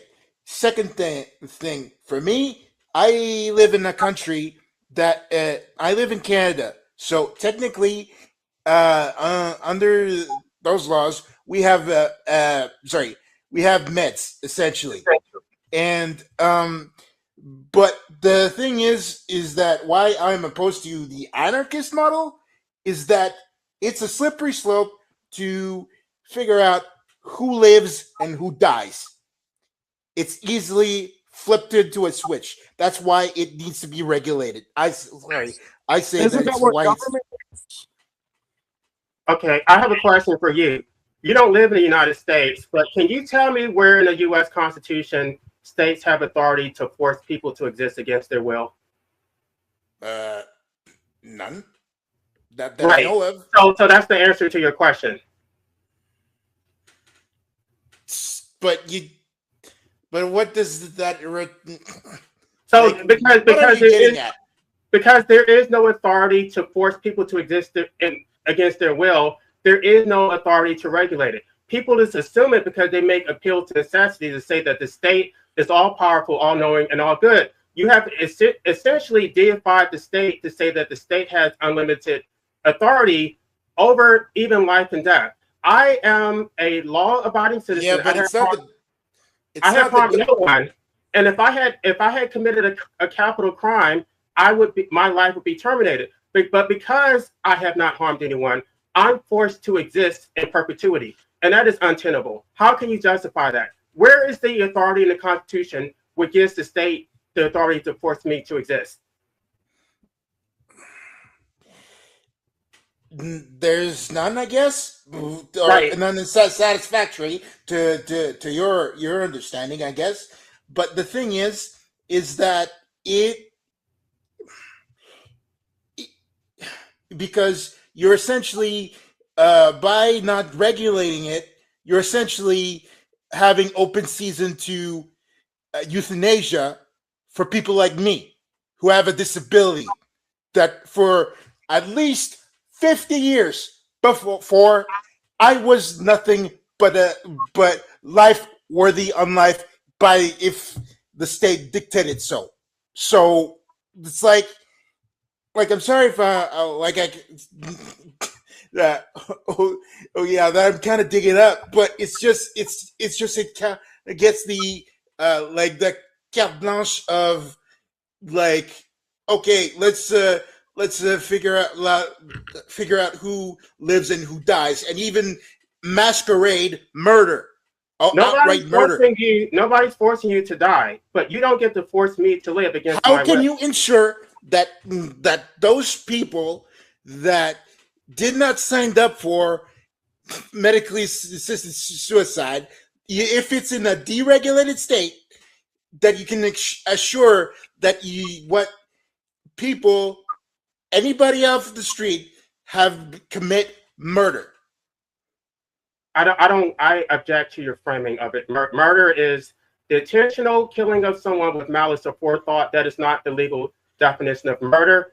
If I own my life, then it's I'm not not murder. talking about you. I'm not talking about you. Yeah. I'm talking about somebody that decides to essentially decide, okay, I want to eliminate this person for X amount of reasons. Okay. Because it's convenient, and let's disguise it from meds that's not regulated. Okay, Wait, I don't want to get in the specific of my legislative. I need clarification. I would like clarification. Can I just get clarification on Chris Moore's position? Because it sounds like he's saying that without state regulation, anyone would be able to just kidnap anyone off the street and take them to some private medically assisted center and have them offed. I want to answer this question, though, because I think I can answer both of your questions. My proposal, which I don't want to get into detail about, it calls for a presumption of competency. So you are presumed to be competent unless proven otherwise. If there are special circumstances where someone has some incapacity, then you can present evidence of that.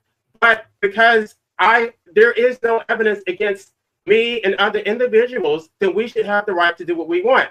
Do you have any evidence? Do you know the process of meds? Am I in the process of med? Yes. I don't live in Canada. We don't have that. And do you have? Then I suggest that you do research about how the procedure on how medically assisted suicides is, the process. I wrote a whole book about it, so of course I've done research. We don't have it in the United States.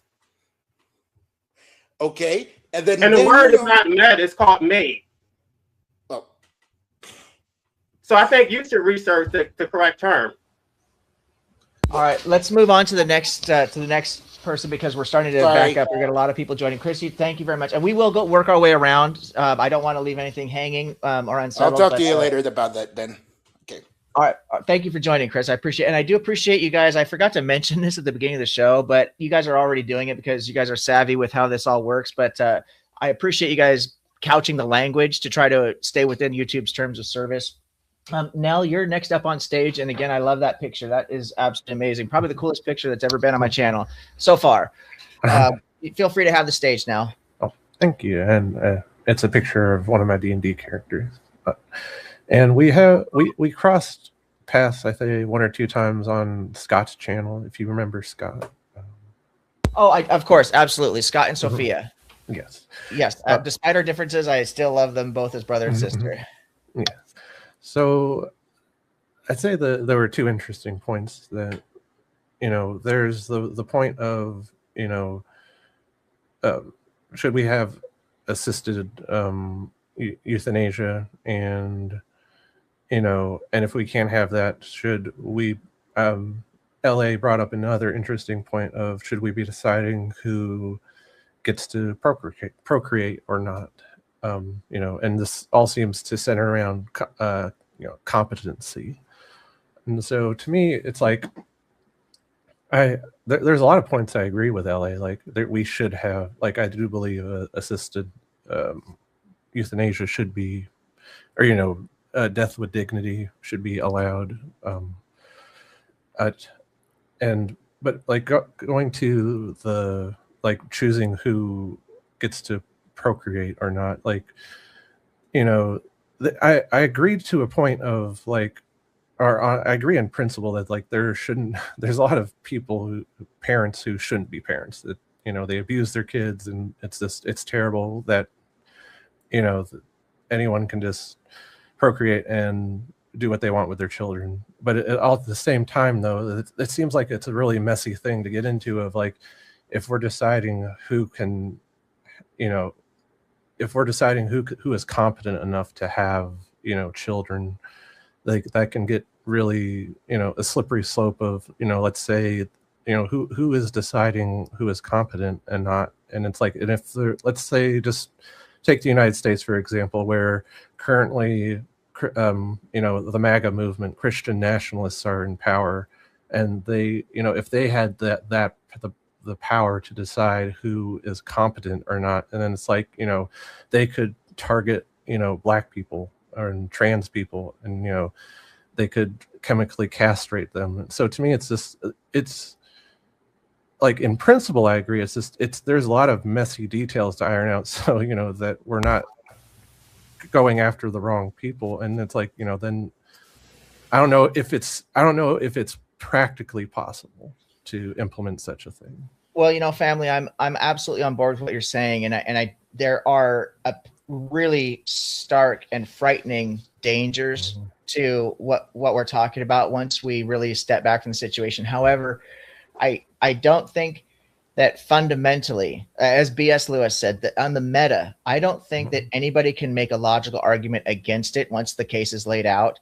The sticky business gets into implementation, right? Who determines competency, as B.S. has said. And I think that's really, and like what you're talking about, the ethical side of this is really important, because we still see so much prejudice. And you've, are a great example of that. You've suffered a lot of that. And firsthand, we've all suffered prejudice. The truth is, every one of us has been judged unfairly for one reason or another.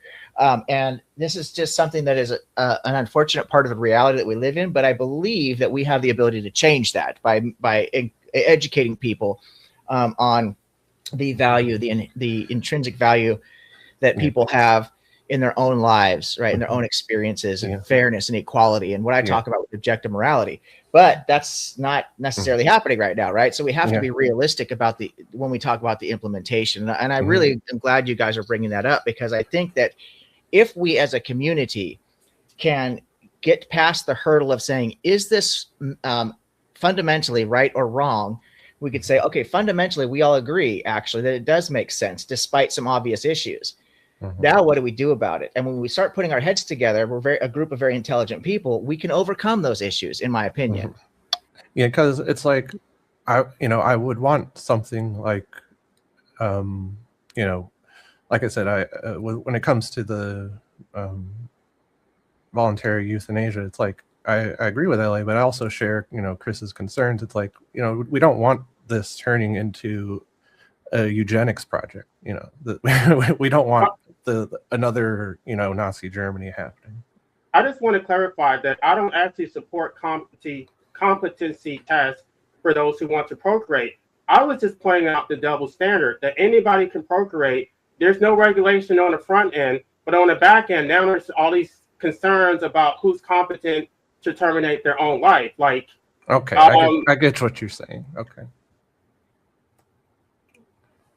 Well, I mean, to me, it's like I understand. Like I'm trying to come at it because it's like I get where how you want to. You think the best solution is deregulation, and Chris is saying, we need regulation.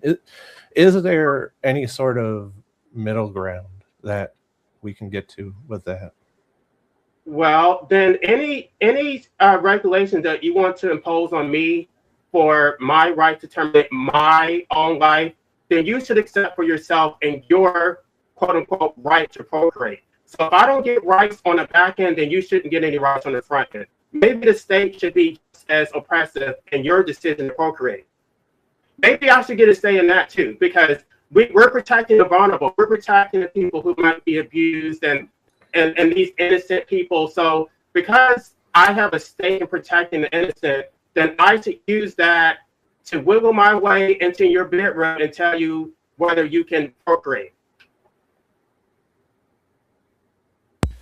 I was going to call on Pastor D next. It's unfortunate they left. Pastor D, I'm sorry if it was getting to be too long to get to you. You were next in line. You're welcome to come back if you want to join the conversation. I don't know if that's just a glitch or something, or if you had something else to do. But since you did take off, Robin is now next in line. And Robin, for those of you who may not know, Robin is not only a moderator on this channel, but she's really a big part of what this channel does. It's always so nice to have her be here. Oh, Pastor D is here. Robin, I'm going to let... go ahead. Is that cool? Because he was here. Okay, yeah. So, okay, we'll stop with the sunshine up your ass for right the second, and we'll go to Pastor D. Pastor D, it's so good to see you, brother. I know you and I probably have some fundamental disagreements about religion. I think we've had a couple interesting conversations, but I really do enjoy listening to you, and I love your passion and your sense of humor. So I'm really glad that you stopped by today. Yeah, it's a little tongue-in-cheek, right? Yeah, the best line so far that you've ever said to me is, "You're going to come find me and save my soul," or I can't remember how you put it exactly, but it was quite ominous sounding. Yeah, a little tongue-in-cheek. I want to address what Mr. Lewis had to say, because he is handicapped and so am I. It's a personal choice. I'm not handicapped, but get going. Oh, I'm sorry. The person that was handicapped, I didn't catch the icon. Oh, that's me. No, I have bipolar, but it's not a handicap. Okay. Well, I have cerebral palsy, basically. So yeah. Okay. It's a personal choice. It doesn't mean that everybody that's handicapped is going to get euthanized. No, this is a choice that you make.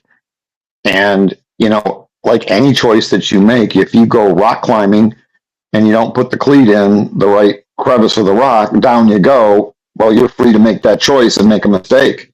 And like rock climbing, if you take your own life and it was a mistake, then there's a lot of things in life that you can make mistakes at, and the consequences are dire. So if I'm kind of addressing this disability thing, it's two-pronged. Number one, it's not coming after people with disabilities. If people with disabilities want to live, that's their choice. But if able-bodied people don't want to live, that's their choice. And if they make a mistake and euthanize themselves by mistake, You know, there's a lot of choices in life that are dangerous. And I see people doing it all the time. People choose to use highly addictive drugs and alcohol, literally injecting poison into their bodies. And if people knew what was in the drugs on street drugs, I mean, Jesus Christ, that's just a fact. People do it all the time. And I find it amazing that people claim to believe in free will, but yet you don't believe in free will when it comes to your existence. So if I'm born into existence against my will, and I'm forced to continue existing against my will, where does the free will actually come into play? Yeah, I'll share my story again. I'm sure many of you heard it. I suffered a spinal cord injury in late 98, early 99. Spent 6 months in a hospital doing rehab, another year and a half out of the hospital. I can walk, but I'm pretty obviously disabled. I tried to take my life twice. Clearly, I took a whole bottle of pills, and I woke up every time in the hospital the next morning, barfing and shitting charcoal. And it was clear what my choice was, but the medical establishment, nope, you're sick. And then I had to spend 2 weeks in some psych ward, which cost me $30,000 because my insurance wouldn't cover it. Insurance doesn't cover self-harm. I made my choice pretty clear, but it was interfered with. So the medical establishment will always err on the side of keeping you alive. And their measurement for keeping you alive is basically a pulse and a respiration, not quality of life, quantity of life. And I've seen that way too many times. I just want to really quick jump in here and thank you personally. I think I posted a comment maybe on LA's channel to you. You did. The fact that you're willing to share that story, because it puts you in a state of vulnerability about something that's already obviously very traumatic. And I think it's so important for people to hear what you have to say. It's, you mentioned the Hippocratic Oath. You didn't articulate it that way, but that's what you're talking about, the Hippocratic Oath, right? That do no harm. Well, who are they to determine what is harmful in this situation, right? You're literally going against the person's will. Is that not harmful? Yes. But they think you're mentally ill and you've made a mistake, so they're going to, after they sustain your life or revive you, then you have to mandatorily go into a psych ward and get treatment that's absolutely ineffective for most people, because most of those people have been there several times. Pastor D, can you talk about the medical and psychiatric bills that you had after all that? Yeah. One time I went in there, the bill was $30,000 and this was 1990, late 1990, early $2,000. And then the other time I went in there, it was $15,000 because insurance will not cover self-harm. So that's everything to do with self-harm. So if you get psychiatric treatment because you tried to self-harm, then it disqualifies it all the way down the line, even though you should be considered by their standards psychiatrically unhealthy and needing treatment, which should be covered. You see the hypocrisy there? So in other words, it was profitable for them to force you to exist against your will. Absolutely. It was profitable when my grandfather died. He went in the hospital. The prognosis was he might live 2 days, he might live 2 weeks, but he's going to die. We don't know exactly when. And instead of peacefully putting the man down, especially after he became unconscious and he was breathing like, they plugged him into every machine known to man so they could extract his life and extract money for the next week, keeping him artificially alive. So would you say that you were a vulnerable person whose interests should have been protected? I'm sorry, repeat that. So would you say that you were a vulnerable person whose interests should have been protected? Because they're always talking about the vulnerable children, the vulnerable elderly, and people who can't make decisions for yourself. Like, would you say that you were just as vulnerable as these elderly people or people who, you were? I'm assuming you weren't even conscious and they forced you to ingest coal or charcoal.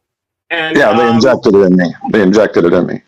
So you were completely vulnerable at that time, right? I was unconscious, yes. So I would like their, I don't know what their response is, that they don't seem to care about the vulnerable. No, their assumption is if you want to off yourself, then there's something wrong with you. That's the baseline the medical establishment goes off of. Is Pastor, if you harm yourself, there's something wrong with you. So we must treat you. Pastor, You're wrong. Do you regret making that decision? No. I mean, what do you mean? Trying to take my life? Yes. No. I regret waking up. And then I tried it twice. And now I've just learned that I don't have enough guts to put a pew-pew to my temple. I just can't do it. I can't imagine doing that. The mess I'd leave, the pain it would cause. The only way I can imagine doing it is taking pills. So it comes down to the mess? It comes down to the pain and the mess. And the fear of... Would the loved ones not suffer the same pain through pills? No, because you basically go to sleep first, and then with the pills I have. But would it make a difference for you to have medical assistance? Would that make it easier? Absolutely. Absolutely. Where I've seen that the first thing they do is they put you to sleep, and they give you like 3 injections when I've seen it done to criminals, where they put you to death, and they inject you. 1 shot puts you to sleep, 1 shot paralyzes your muscles, and the other one stops your heart. I mean, once you're asleep, it's painless. Yeah, that's. I've actually had some pretty serious medical problems over the last couple of years. Now, fortunately, I'm actually recovering quite well and starting to get back into pretty decent shape for an old man. But yeah, I've been on some pretty crazy stuff, and I've tried some very heavy drugs in my past, made a lot of mistakes in that regard too. And when it comes to what they can do at the hospital, you would never know. You just literally just go to sleep, have great dreams, great, what I mean? I'm not advising people do this. I want to be very clear about that. No, we're not advising. Right. I'm sharing an experience. Right. I just wanted to clarify for the audience and stuff. I'm not saying this is what people should do. I think there's actually a way to overcome a lot of things. However, I am advocating for the choice. That's what's most important here. Absolutely. Robin, I want to go to Robin, and now I can start saying all these nice things about Robin here, about how much of a support she's been to the channel. She keeps the chat in line, and also sometimes here at the live panels, she's also kind of helped keep things, sometimes things get a little heated, I understand, and I'm still trying to figure out, being fairly new at this, what's that fine line between regulating the conversation and basically micromanaging it, or just letting it kind of flow organically. And it's difficult when you get a lot of people talking and having ideas to share. I am very grateful that everyone, for the most part, has tried to maintain civility and respect. But I know some of the topics we talk about here, they do get emotional. So for all that, I appreciate Robin's efforts, and please subscribe to her channel and support what she's doing over there as well. So Robin, why don't you take the microphone, sister? Hey, thank you for all that. First, I want to say thank you for this conversation. I do have a friend, David Warnock. I don't know if some of you may know him if you're in this community. He suffers from ALS. He's, which is a very, an eventual, end, and pretty painful and suffering end. And he has planned to go to a different country for the end there.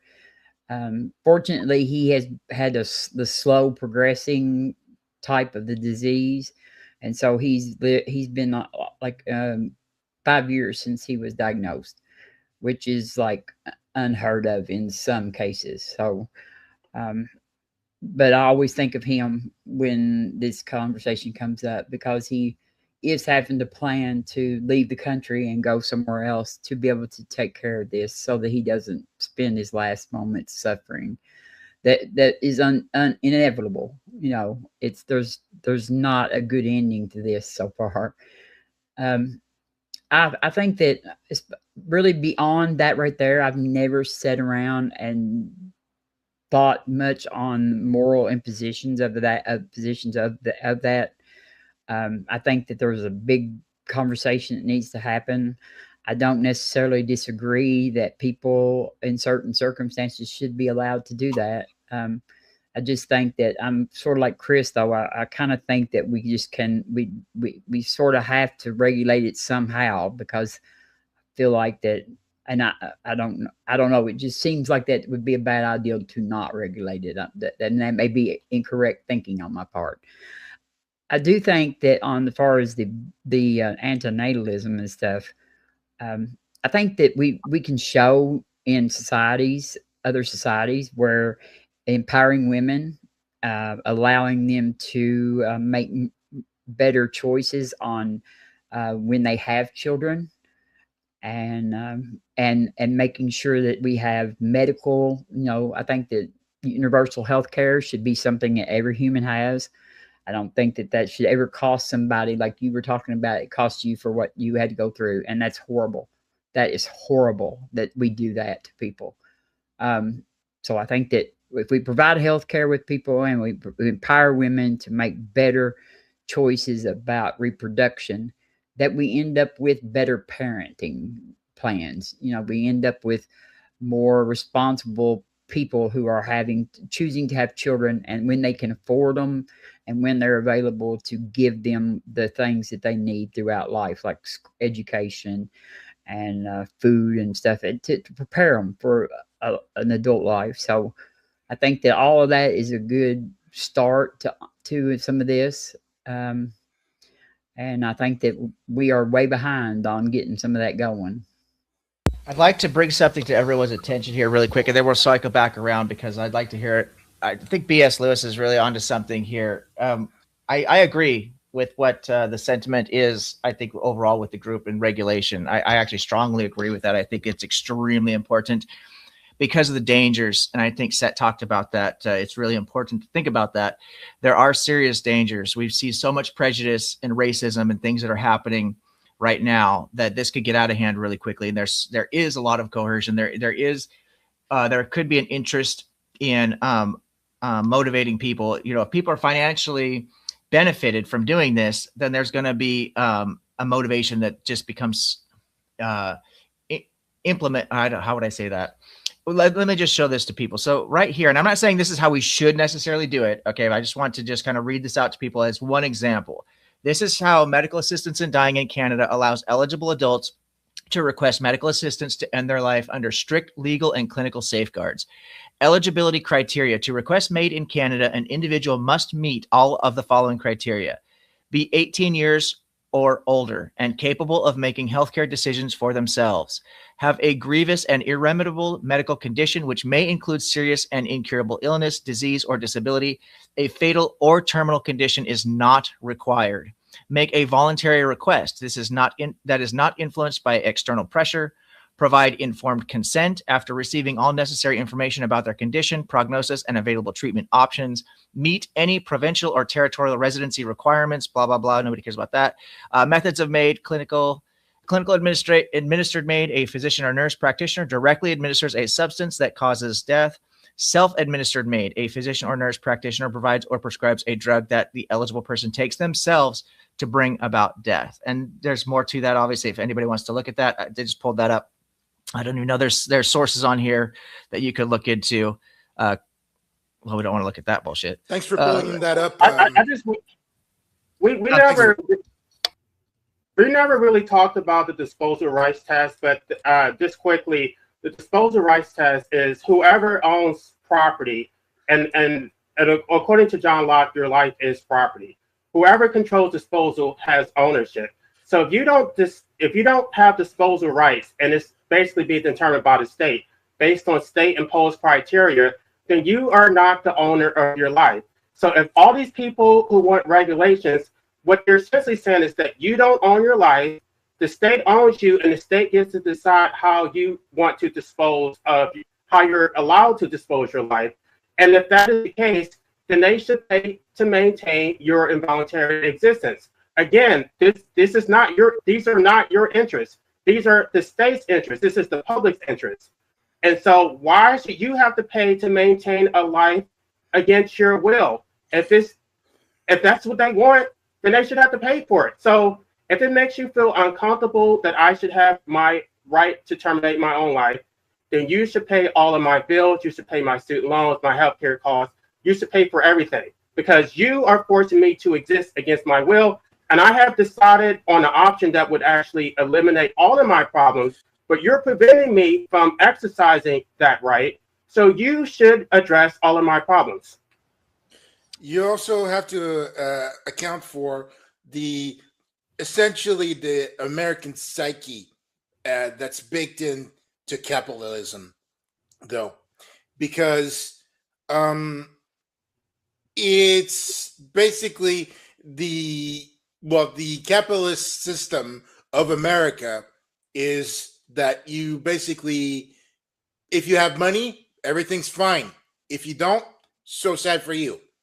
But that's how, to the point of universal health care and stuff like that, like women's rights, and even contraception and all these fights in the background this is basically not the root cause, but the inevitability of all those misguided, not policies, but it's like the refusal to acknowledge the progression of how other societies, like the merits of how societies elsewhere have decided to, to take care of their citizens. Because, like, for me, I don't really have to worry about healthcare so much because it's distributed through the provinces, but like I can just show up at the clinic, open clinic, or ER, or even my doctor, or even the medicine. It won't cost me an arm and a leg, so to speak, and stuff like that. And those incremental stuff like that basically, it's like I said, it's not the root cause, but it's just like, take away those symptoms of your grievances, and I would say half of it goes away. Anyway, sorry, I'll just shut up right now. Can I ask Robin a question? I'm sorry, go ahead. That way, your show. For everyone who supports state-imposed regulations, do you believe that the state actually owns us? Because if the state doesn't own us, then it has no legitimate authority to regulate life in the first place. But if you do believe that, can you explain the basis for state ownership, that we don't own our lives? Clearly, we don't own our lives if we can't terminate them without the state's consent. So the state can terminate your life if you commit a capital crime, but if you're a law-abiding citizen, then you can't terminate it without the state's approval. So how do you rectify that? How do you rectify this enslavement that even if you do support the right, so-called right to medical assistance in dying, that it has to be at the state's permission, that you can't do it on your own accord? You have to go to the state and ask for permission to terminate your own life. Can you explain how you can own your life and not have the right to terminate it? Who's the state, LA? The state apparently are you people whoever supports the state. It's the collective, the people who vote. Are you part of the state? No, I don't. No, I don't believe so. No. You don't pay also, taxes? the medical associations are part of that too. Chris, you're interrupting. Right. Chris. They are. They absolutely are. So are you paying taxes, LA? Against my will, yes, I am. So you're part of the state against your will. Right. So I don't understand your argument. I don't support the state, though. If I would like to dismantle the state. Stop paying taxes. Then you go to jail. Well, the thing is, if you stop paying taxes, they're going to have people either come and kidnap you and lock you in a cage, or they're going to seize your actual tangible property. Because then he can fairly say they instead of us. The IRS, they are they. The IRS or agents of the state, people like that, cops. Yeah. I'm saying detach yourself from the they or from the us and become a they. Become a Yeah, they. I do agree. I actually do agree with what BS is saying here, and I want to let BS continue.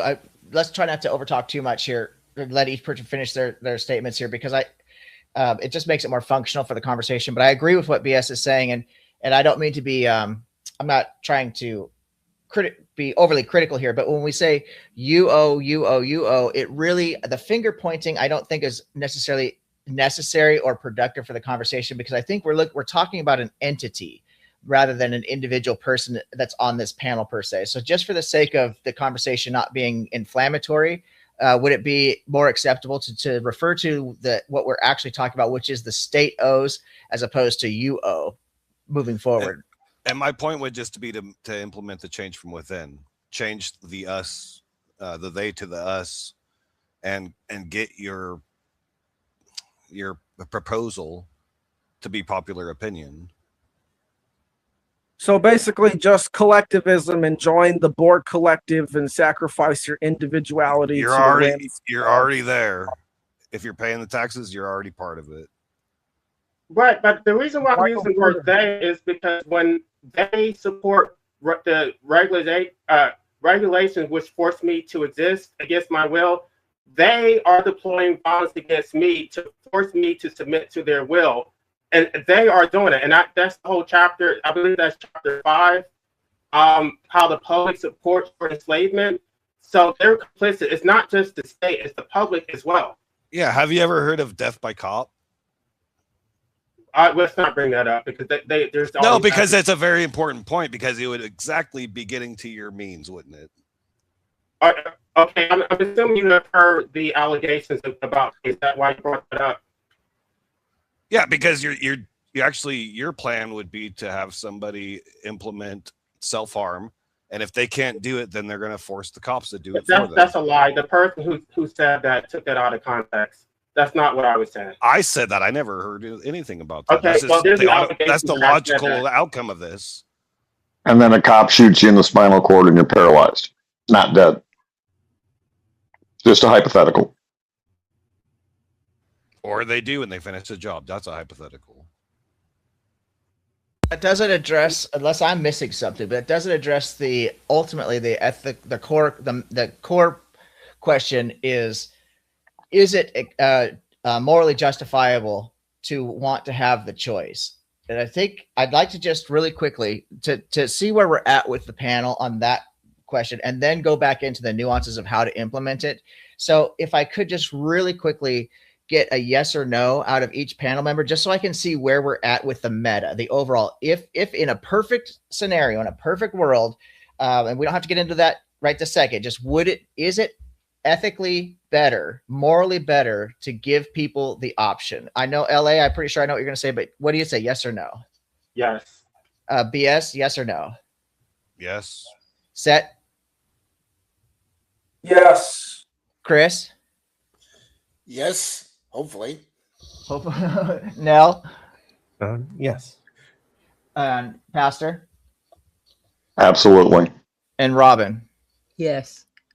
Okay, in the chat, if you would be willing to type a Y or an N, because I'd love to see what you guys think about it as well. Is at the fundamental level, the meta, is it more ethical to give people a humane option? And then you guys go ahead and get back into the conversation about the nuances, because the nuances are important, because I think we all obviously, at least on this panel, agree that we can see when we step back, the humane option and the ethical option is the correct answer. So how do we make that happen most effectively to maintain the ethics? The whole thing is justified by ethics, the ethical position. If we do it in an unethical manner, it defeats it. It becomes self-refuting, right?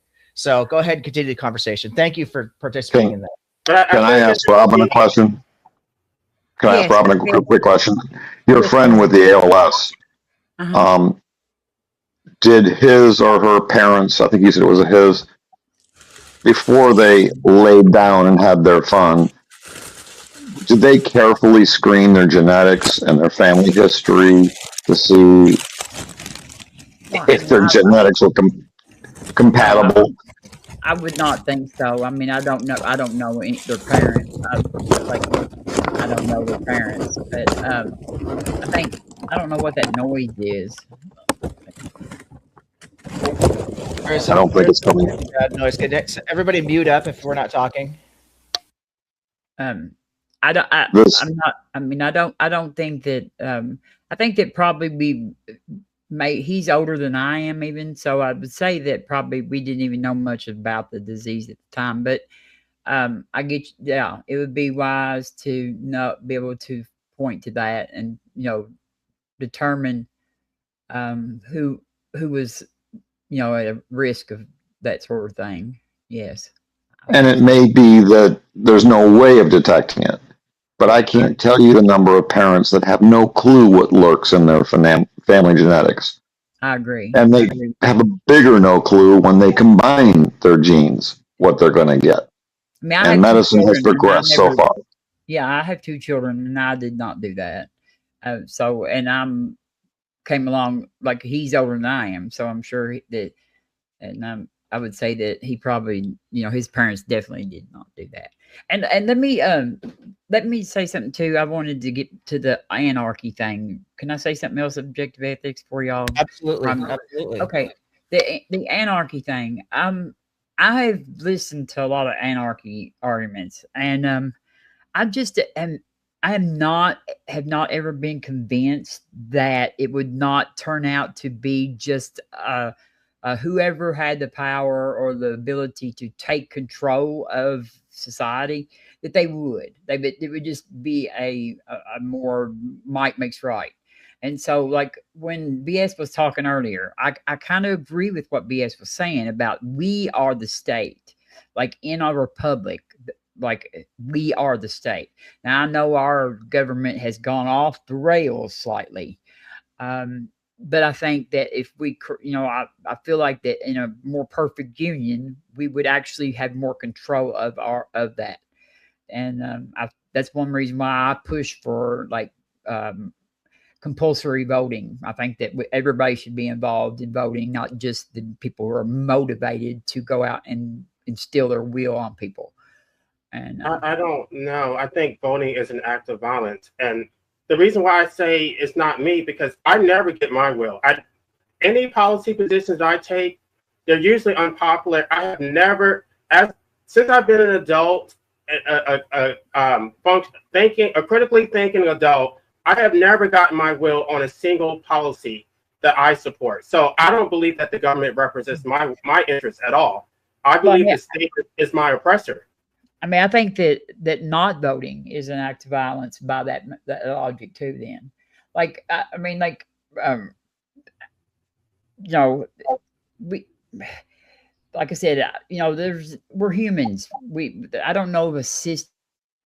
I haven't heard of a system yet that I think is like going to be uncorruptible, or is not going to be, skewed some way by human people that involved in it. But I think that probably, with what we had to work with, that's probably the best way to go through there. I mean, I don't know any, and like I said, anarchy is not nothing that, like, it just seems like it'd be so easy for any bad actor to take over in anarchy, because you would have no actually way of protecting people from that. And right. So I'm just saying, I'm not saying that everybody else has to be an anarchist. I'm just saying that I don't consent to this system. And so I'm making that express. So anything that the public supports is being done against my will. And so I just want to clarify the question, though, earlier for the people in the audience, that it's not just supporting the right to medical assistance, because most people support it for those who are terminally ill. Do you support the right to medical assistance in dying for those who are not terminally ill? I think that I think that probably, yes, I probably could come there if I thought that it was something like, I don't necessarily agree with making people who don't want to be here. So I don't think it should be easy peasy decision to make, but I think that, yeah, I think I could probably get to where that I would be okay with that. Yeah. But it's easy peasy for them to procreate to put you here Well, I in the mean, first I, place. I can't help that. That's not in my control. Like, I think that, like I said, I think we should empower women to be able to have more autonomy over over their, reproductive issues. And I think that we can point to other societies where doing that very thing right there and educating women on and like providing with birth control and things has actually resulted in better parenting decisions. And I think that we have to work within what we have. I don't think there's going to be like we have a big society. There's a lot of people on the planet, and like here in the United States, like you said, we have to vote to get our way. But I think that that's the best way to try to get things done is to. But I do, and I know this don't have anything to do with voting, but I think we all should have to vote. I think that everybody should be voting instead of just motivated people who want to enforce their will on other people. And I think that's what motivates a lot of people to vote. And the rest of us are being forced upon by those people. I don't know if you have your own channel, but I would actually be interested in having a full discussion about that specific topic.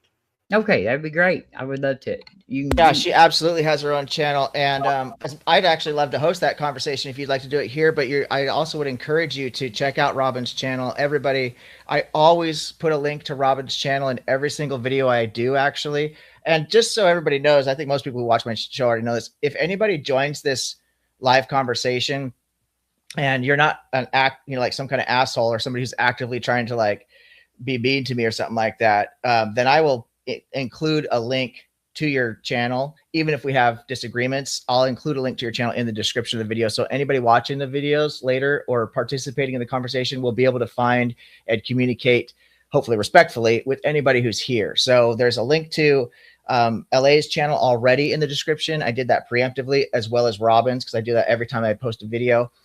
So BS Lewis's link will go in there. I don't know if Set Scales, Pastor D, have a channel. I don't think Chris does.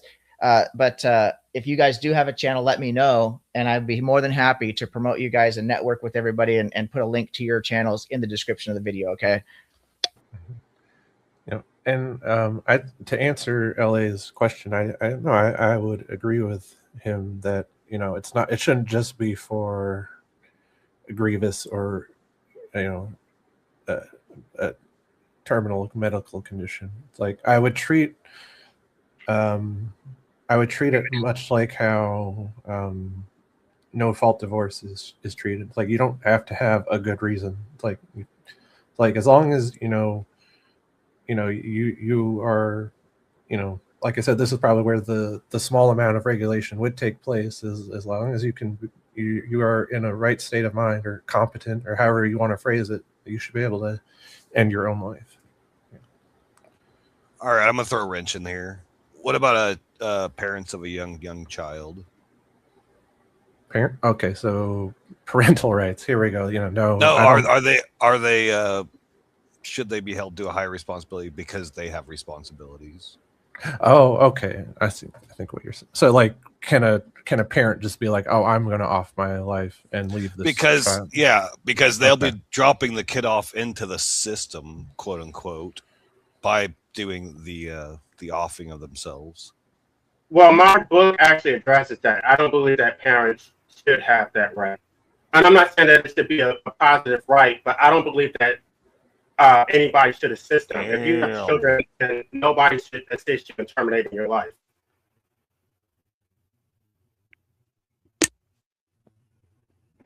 Just throwing it out there. That was Robin, a good thing to bring up. What would you do, Robin, if one of you, I'm assuming the kids are closer to adult, and they're both healthy, and one just says, "Look, I don't like it here. I'm done." How would you react? It's a hypothetical. I'm not trying to put you on the spot, but this gets into this parental thing.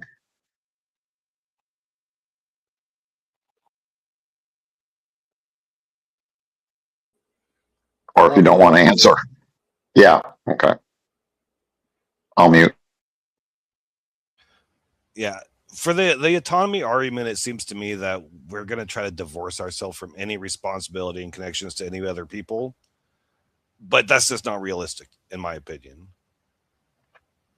Right, but they don't have any responsibilities towards us. It's every man for himself. It's not as if anybody's going to help you when you have problems. You have to figure out how you're going to navigate your life. You have to pay your bills. Nobody's going to hold your hand. And yet, when you want to make an individual decision, now all of a sudden it's, oh, what about the collective? Well, that I'm not saying the collective. I'm saying, say you decide that it's your right that you can have kids. Now you have a responsibility to those kids. Do you not? Right. I don't believe that those who have Not children. necessarily. Okay, that's where the discrepancy is going to come into play.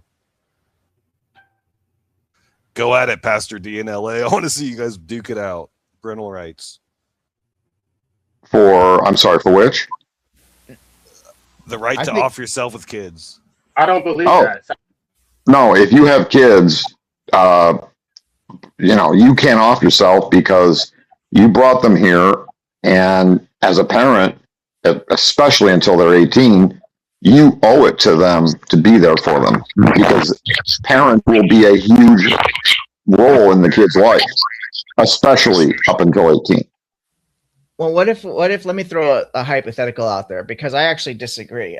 Because I like to be as consistent as possible. What if the baby's a crack baby, right? Or has fetal alcohol syndrome or something like that, because the mother is such a fucking degenerate. I'm clipping this. Oh, Jesus. Hey, brother, it won't be the first time been taken out of context. And the people who are out there, you know who you are out there, you fuckers. But no, I've got no shame. It's, what if something, if you bring a child into the world that never should have been brought into this world ethically, that's the problem with the whole argument when it comes to children, because I don't know how to implement all this stuff. I honestly don't, which is why I don't talk a lot about it, because like you guys are doing right now, you're bringing up very fair and relevant questions and objections to the implementation. And I absolutely respect the intellect and the humanity in all of you, because you're all thinking from the heart and trying to attach the brain to the heart right now with this conversation. And it's so important, because this is where the work is going to get done if we're going to make any progress in this. And I do advocate for MAID personally. I do think it is the right thing. So now the next step for me is figuring out how do we actually implement this, because the children, that's great pushback right there. What about the children? Well, like I said before, I don't know if everybody was here or not to hear it, but I've heard that objection before. And my feeling is that we deal with children if their parents are terminated in a car crash. We don't just say, oh, too bad for the kids. We have a program. Now, I don't think I've been through the foster system, and I can tell you that their foster system needs to be completely revamped, just like our justice system, our criminal system. I've been through both of them, and they both need to be completely revamped. But we don't need to just get rid of them.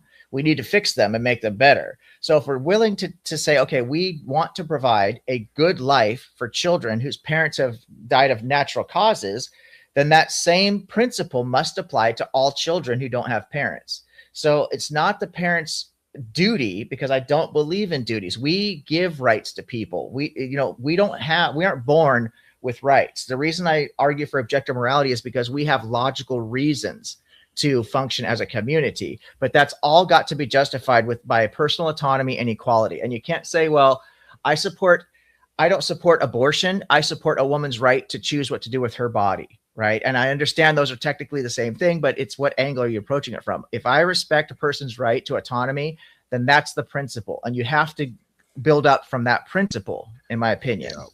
I think this is when abortion meets euthanasia, and it becomes one of the most difficult moral topics to mankind. Agreed. I think that when you procreate, you voluntarily forfeit. It's not that I'm doing it. You voluntarily forfeit your right to opt out, because you accepted that responsibility. Not if it wasn't voluntary. And I'm not saying that you don't have the right to do it. What I'm saying is that those who are assisting should not help you do that. But what if a woman is sexually assaulted and has a child? She didn't ask for. That changes everything. Well, my personal opinion is that she probably should get an abortion. And they didn't allow her to? The state wouldn't let her? Well, there's plan B. State won't allow that too. So yeah, that's the problem. We have insane right-wing conservatives who actually do want, who literally This are is actively crazy. Yeah, it does get really sticky. It does get really deep, but that's good. You know, that's fair. That's a fair response. What if a woman is assaulted against her will? You know, what are we going to do if we don't have a principle in place? Then how do we justify any claims at all? Even if that very act is what drives her to the suicide herself. Well, my question though to that whole principle thing though, isn't there like always exceptions that we need to consider? Yeah, we're not going to make everybody happy. That's the problem. You're not going to that if you don't. In an ideal situation, of course, we could account for every single exception. I do think that's true. However, that's impossible because every individual has their own concept and idea that you just can't account for everything. It's literally impossible. So the only thing we can rely on is, in my opinion, that the most functional thing we should rely on is having an established principle. And when it comes to the question of ethics, we start with two people on an island, right? If I steal all your coconuts, you're not going to trust me anymore. So we know that stealing is wrong. Now we can extrapolate that out into 8.5 billion people, and that principle still holds up. So I think that the principle foundation is the way we should go. We have a axiomatic building process, right? But so no, I get what you're saying. But what I mean by exception, like, you know, we have like that. There's the principle that, you know, we in general we shouldn't kill people, you know, and if we do, it's considered murder. But it's not considered murder if it's in self-defense. You know, the exception is the self-defense, right? And so, like, let's take bodily autonomy for examples. Like, to me, it's like, you know, that should be a foundational, you know, right for everyone. That's why I'm pro-choice when it comes to, you know, abortion. It's like women should have their bodily autonomy, and, you know, but then we can look at, you know, the next, like if we were to look at public health though, when it comes to vaccines, then all of a sudden we can make the exception of like, oh, well, maybe we should be more of a collectivist mindset when it comes to vaccines. And so we're going to, you know, not hold bodily autonomy so high in that regard. That's like the sort of like exception I'm talking about here.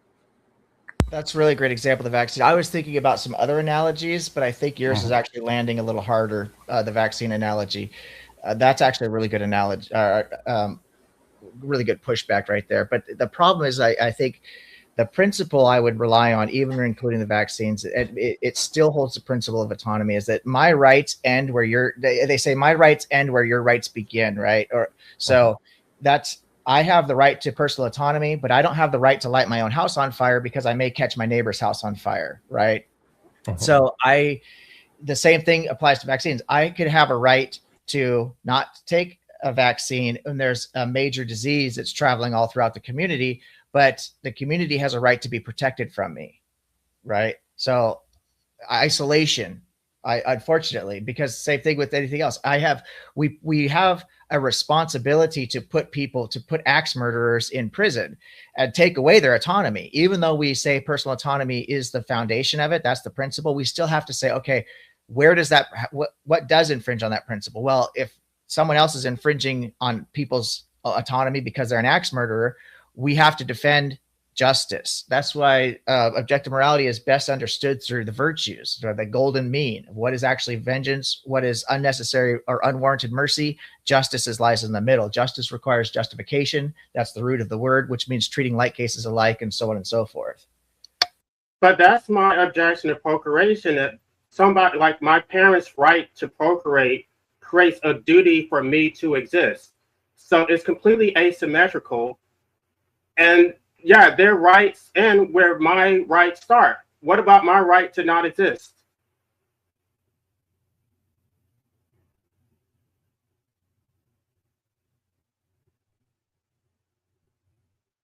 Everyone, this has been an outstanding conversation, and I've really enjoyed it. And I think we've got a lot to chew on here. And I like to give everybody a final thought before we just go, and then I'll give a final statement myself. And given the number of people that are here, that could take another 15 to who knows how many minutes. And I also want to give LA the final word so that he can have a closing remark, plug his channel, plug his book, and all that kind of good stuff. So let's do it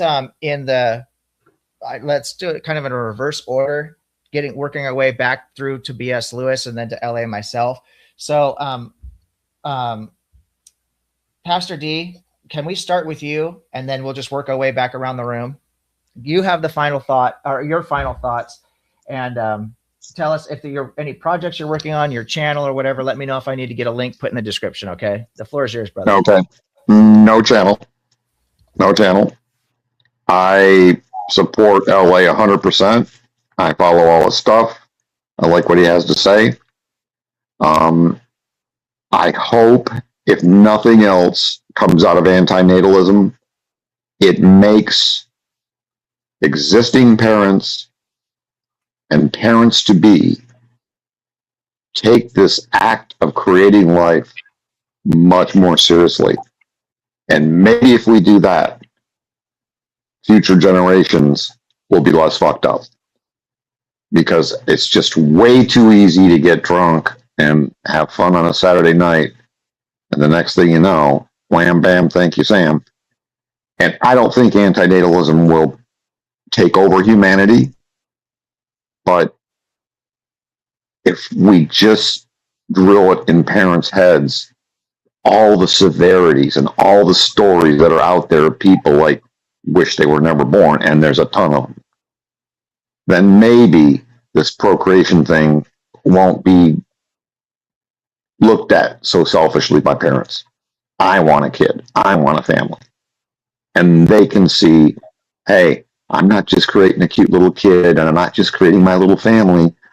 I'm creating a life that will have to wage slave, possibly get injured, possibly get seriously ill, possibly get old, and die. And for the religious people out there, think about your kid roasting in eternal hellfire forever.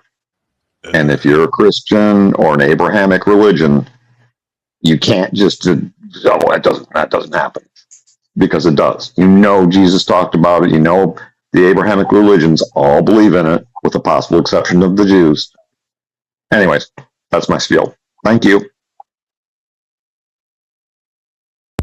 Well, I just want to say what an honor it's been and a pleasure it's been, Pastor, to have you join the conversation. I would have been really disappointed if you didn't try to condemn somebody to hell. So I'm glad you followed through and you're consistent with that.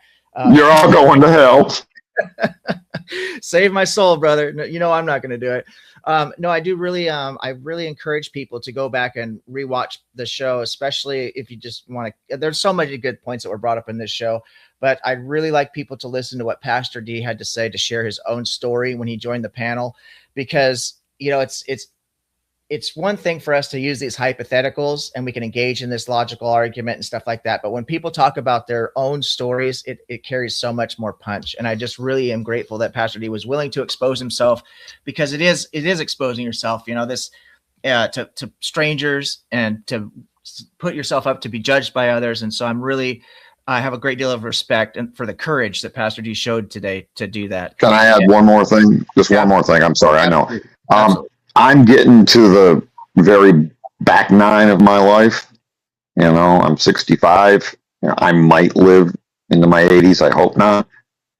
But, you know, every time my heart races a little fast, or, you know, some abnormality happens to my body, I'm thinking, is this it?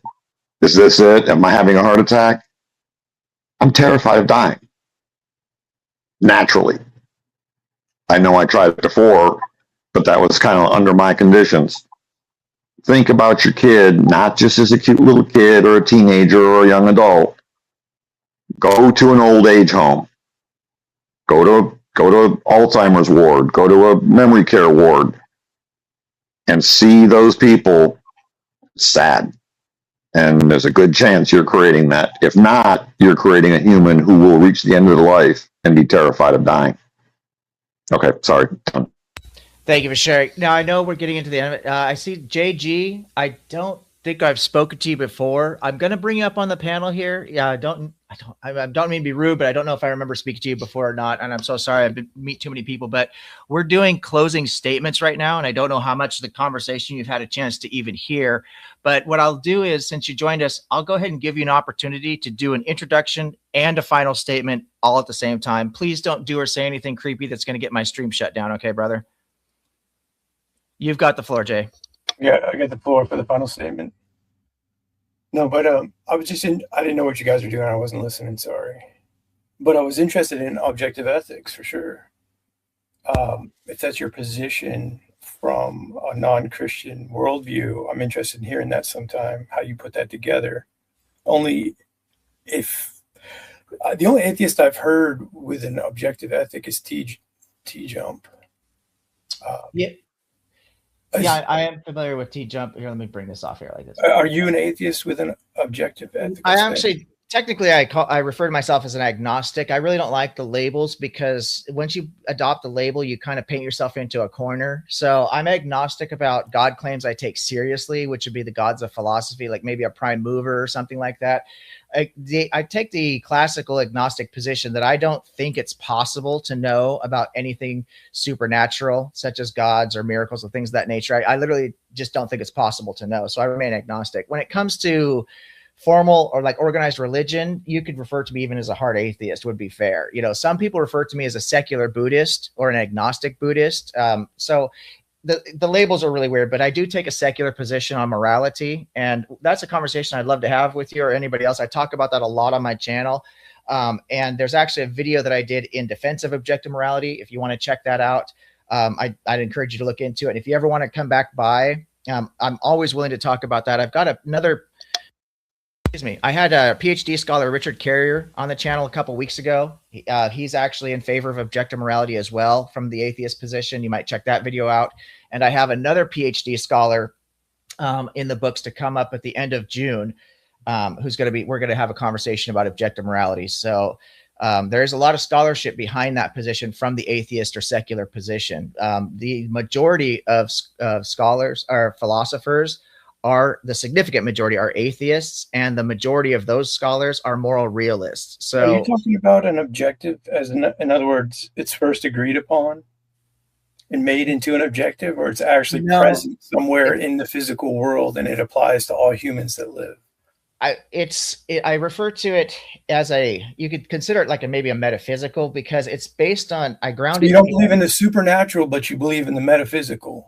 Yeah, I could also label it as a metaphysical naturalist. So I believe that mathematics and laws of logic are metaphysical. Where do you get metaphysics and naturalism? That's a whole nother conversation. It's not a conversation. It's a smuggle into a conversation. It doesn't exist in naturalism. Oh, there is actually certainly a philosophical position for that, but yeah, I'm saying the point is that from a naturalist position, you can't just bring in metaphysics without explanation, and I'm saying that explanation is going to fall short. Fair enough. We can have that conversation, brother, but this isn't the time to do it. But yeah, I welcome you to come back, and I'd be happy to talk about objective morality from a secular position. It's something I feel very. I do a lot of conversations about that. I have formal debates about it in defense of it. So yeah, I'd love to have that conversation with you another time. All right. Thank you so much for joining us today. You have a good day, brother. Thanks. You too, man. Take care. Okay. So I apologize about that. But it was always nice to meet somebody new. So Chris, I think we're at you. I'm losing track here. So why don't you go ahead and have the floor and give your closing thoughts. Okay. Like I basically said what I have said, that essentially anarchic made policy is very problematic, as in once you open that that can of worms, it kind of permeates into very vague and gray area of ethics and morality, and at the same time but the most prolific thing, at least when it comes to America, is that most of the social issues, such as basically bodily autonomy for women and access to abortions and stuff like that, and also universal health care, and etc. Those those issues, social issues, and economic and social, um, are basically are at the crux of why basically the quality, the quality of life, if those were improved, you would have basically have a better quality of life and better outcome of life too, and with sexual education at the same time and all that stuff. Sorry, I'm not gonna drone on about that, but it's just what I'm saying is that there are the social issues that have been reversed and also made taboo in American society, ahead of the rest of the developed world,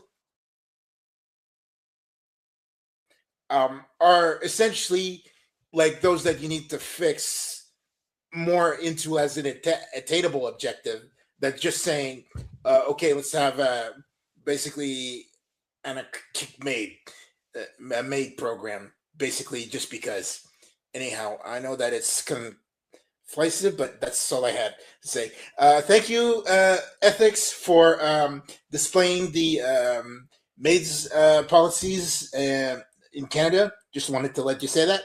And other than that, I'll catch you on the next one, guys. Thank you so much, as always, for stopping by. And thank you, Pastor D, for the kind words in the comment. We do try really hard to keep things organized. It can get heated sometimes, but ultimately, if things run smoothly, it's because you all are very gracious and willing to have a polite conversation. Now, LA, I saw you posted a comment there. Did you need to go next to get out of here, or do you want to keep working away around the room here? Yeah, I would, if you don't mind, I'll just say my closing and then. Not at all. Not at all. Let me give you the floor, brother. I think consent is the basis for any legitimate authority. We do not consent to being brought into existence. We do not consent to the state. There is no basis for the state's authority to criminalize medical assistance in dying. The non-identity problem goes both ways. You can say that a person can't be harmed by being brought into existence, but they also can't benefit from being brought into existence. So any motivation for procreation would necessarily have to be selfish. It would only benefit those who currently exist. It does not benefit the person who is brought into existence. Now, I can't stop people from procreating, but for those who currently exist and don't want to, they should have the right to no longer exist without any regulation from the state. Any regulations from the state are illegitimate. There is no constitutional authority to regulate it. The state has limited authority. The purpose of the state is to protect your natural rights, not to enslave you. So unless somebody can point to a specific constitutional provision which authorizes the state to force you to exist against your will, then the whole conversation about whether it should be regulated or deregulated is completely resolved. I looked in the Constitution, all these appeal to necessity to say, okay, what about the vulnerable? What about this? What about that? That's fine, but it still does not create authority just because there's a necessity for it. The state has limited authority, and the way that you guys are trying to deify the state, I'm sorry, I should be saying you guys, but the way the conversation has revolved around the state having unlimited authority, it's very dangerous. I do not consent to the state. And if you think that my life serves your purpose or it benefits the state, then you should have to pay for it. And I'm sorry to say you, but I'm speaking to those who don't support my right to opt out. I did not harm you. you are harming me by forcing me to exist against my will. Anybody who supports it, who supports criminalizing my right to medical assistance, is inflicting violence against me, and you're not innocent. You really need to evaluate your ethics. So I'm not trying to be accusatory, but I just think that you should really think about your role in somebody else's life. When you vote, it's not just you taking a personal preference. Your vote actually has a direct impact of somebody else's life. I am going to be trying to get legislation passed to decriminalize it, and there will be a public debate on that. But this is the reason why I'm doing this live stream, because I'm trying to push my worldview and get people's responses, and then I can take it to a larger stage. But I think the arguments against medical assistance in dying are not compelling. So if you can have unregulated access to procreation, then I should have an unregulated right to terminate my involuntary existence. So with that being said, I do thank Objective Ethics for hosting this discussion, and hopefully there will be more discussions about this in the future. It would be a great pleasure and a great honor to have you join us again, LA. And before you go really quickly, let me just thank you personally for taking time out of your busy schedule to come onto my small channel and to offer your position on this subject. It's a really touchy subject, and a lot of people are it's taboo in a lot of circles. And I think you're very brave for speaking up about this. And I know that it's a very polarizing topic. So I'm really grateful for you for being respectful to my guests. I know you got a lot of pushback in some ways, and you handle it like a champ. Like I've seen you every time. You're a very gracious interlocutor, and you're welcome here anytime, brother. Thank you very much. Okay, next around the room, I think we're now at Nell. Nell, I'm so glad you joined us today. Now that I know who you are and remember you, yeah, it's really nice to be able to talk to you again, and I'm really glad that you joined us. So why don't you have the stage? I want everybody to see this amazing picture. That is so fucking cool. All right, family, you've got the stage. Thank you. And I just wanted to come to your defense, though, from that one person who came in at the end, and just say that,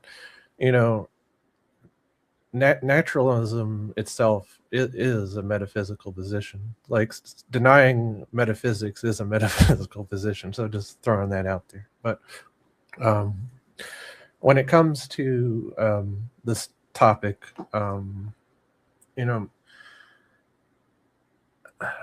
like I'm in agreement with LA, assisted, suicide, or however you want to, word it, it should be legal. And the real disagreement seems to be the implementation. And, I'm not exactly sure the best way to implement it. He seems to have a real hang up with the state implementing it. And I'm not sure if he would have an issue if like something were made, stated that, instead of just grievous and, irreversible medical condition, I wonder if he would be for it if it just said that, anyway, as long as you're in, a right state of mind or competent, that you can, go through the program and end your own, existence if you want. Or if it's, or if he's just, it's so principled that he'd be against it, even if the state, was the one to do it. Because to me, the important thing is just having the choice to do it. And I'm not so hung up on, which entity is allowing that choice to happen. And so that's all I have to say on the matter. Well, I really appreciate your input in both areas, and I didn't want to derail the conversation. So I really hope that the gentleman J.E. or J.G., I can't remember now, didn't feel like I was being dismissive. I really like the pushback, actually. I encourage that on this channel. That's one of the reasons I started this channel, was to create a platform where we could express our ideas and get the pushback in a respectful way so that we could figure out where the truth lies, right? We can't, if we're not thinking critically and if we're not willing to listen to objections, we can't really examine our own beliefs, right? And so I really you guys, not you specifically here, but this community and other people pushing back on my views on objective morality has forced me to really dig into the philosophy and refine my argument. So where I feel like I'm standing on really solid ground and I'm capable of defending that position, whereas before it was grounded more in a belief and an intuition. So that pushback is really important. And you're absolutely right that there is a metaphysical naturalism. There is a philosophical grounding for that. And I'm not saying that objective morality is grounded in metaphysics, but I was just trying to give a very short, quick example of it's not like floating around in the ether somewhere necessarily, you know, but I couldn't get into it. I just couldn't get into the objective moral argument on top of what we're talking about today. It's so great to have you here today. Love the picture. Thank you, sister, for coming by. And anytime you want, you're always welcome here. Okay. I just want you to know that. I appreciate it. You all have a good night. All right, let's go to B.S. Lewis. You're going to have the floor next, and just want to say before I give you the exclusive floor, how much I appreciate having you here. As you probably heard me say many times, I say a lot of nice things about you because I actually have a great deal of respect for you as a human being, and I know that you're well respected in the community, the quote unquote community, whatever the fuck that means. But in the circles that we run in, that I see you in, I know everybody says such good things about you. You're very creative. I love your channel, and I will be sure to get a link to your channel in the description of this video. So go ahead and take the floor, brother. I appreciate it. You don't have to shower me with praise every time I see you, though. It gets a little embarrassing. Why I do it, actually. No. I want to say that on the meta, I fully agree with LA's position. Like my view for how I'm going to go out is I get some chronic disease. I can have my own celebration of life, quote unquote, funeral on my own terms where everybody can celebrate me while I'm there. And then I mosey off into the sunset as I go to Canada where they actually allow this stuff to happen, you know, with the closest of close people coming with me, like my wife and my kids, if they want. So ideally, like, yes, there's so much to say. Like, I do agree with the euthanasia perspective. It's when we want to sit there and start making public policies out of this is when it becomes such a problem. Because I think as I tried to demonstrate, and I wasn't trying to like push back on LA as if he's wrong in what he's saying. I think he's wrong in aspects of what he's saying because he is trying to make it a public policy kind of position, where we're going to run into a lot of problems. Namely is the competency test for mental illness, as I see it, and then issues like parenthood as it relates to forced pregnancies, quote unquote, the grape word. We're going to run into some objective issues in those instances. There's probably other ones if I sat here and thought about it. But the fact that you have had this conversation, and you've brought LA, who is a proponent of a rather radical position seen by the most of society, I think is a good thing. Do I think we'll ever actually achieve a public policy on such things? No. I think we can look to countries like Canada and places in Europe where they've implemented certain guidelines, but even if those guidelines are put into place, there's always going to be these weird one-offs where it's like, well, what about this situation? What about this situation? You know, so, and that'll make it very difficult to say, well, this is an objectively moral position to hold or whatnot. So yeah, that's basically my thoughts on the I wouldn't say problem, but the topic at hand today. Thank you very much for coming by. And you do get credit for the first poll that's ever been launched on this channel. I don't know if that poll is still up because it never actually showed it. Did I see that poll? Where did that poll ever end up? Is it still on here somewhere? It's on your YouTube. It's not on your StreamYard. I think, am I looking at, this one I'm looking at. Where does it tell me what the poll is? I think we were at 100% talking about how brilliant I am. which is great. I love that the audience. I got a really smart audience here. I don't know. I can't see where the poll ended up at this point. Is it still at 100%? Can anybody tell me? I don't know how to even look at this. So obviously, I'm not as brilliant as I thought I was there. All right, that's good stuff. I'll have to like watch a fucking tutorial or something and learn how to do that whole poll thing. But that was pretty exciting stuff. All right. I just learned StreamYard polls just recently, and I've been going ham on them. So. I didn't know you could do it on Streamer. I did that on YouTube. I don't even know. It's widgets. You got to look at the widgets on your side panel, and then it'll give you an option. They come out a little bit on the corner. Like it's hard to read on the screen, and so it's not as cool as the YouTube ones, but they're a lot easier to get to than having to change windows and stuff like that. So. Okay. Describe option. I shouldn't mess with this on this right now. This is ridiculous. I'm trying to even do this. Okay, I see it. Look what you got me doing here. All right, brother. I will look into that. Actually, good call. I'll have to mess with that a little bit. All right, Robin. Enough fun and games here, sister. Why don't you get us back into the serious conversation we're having?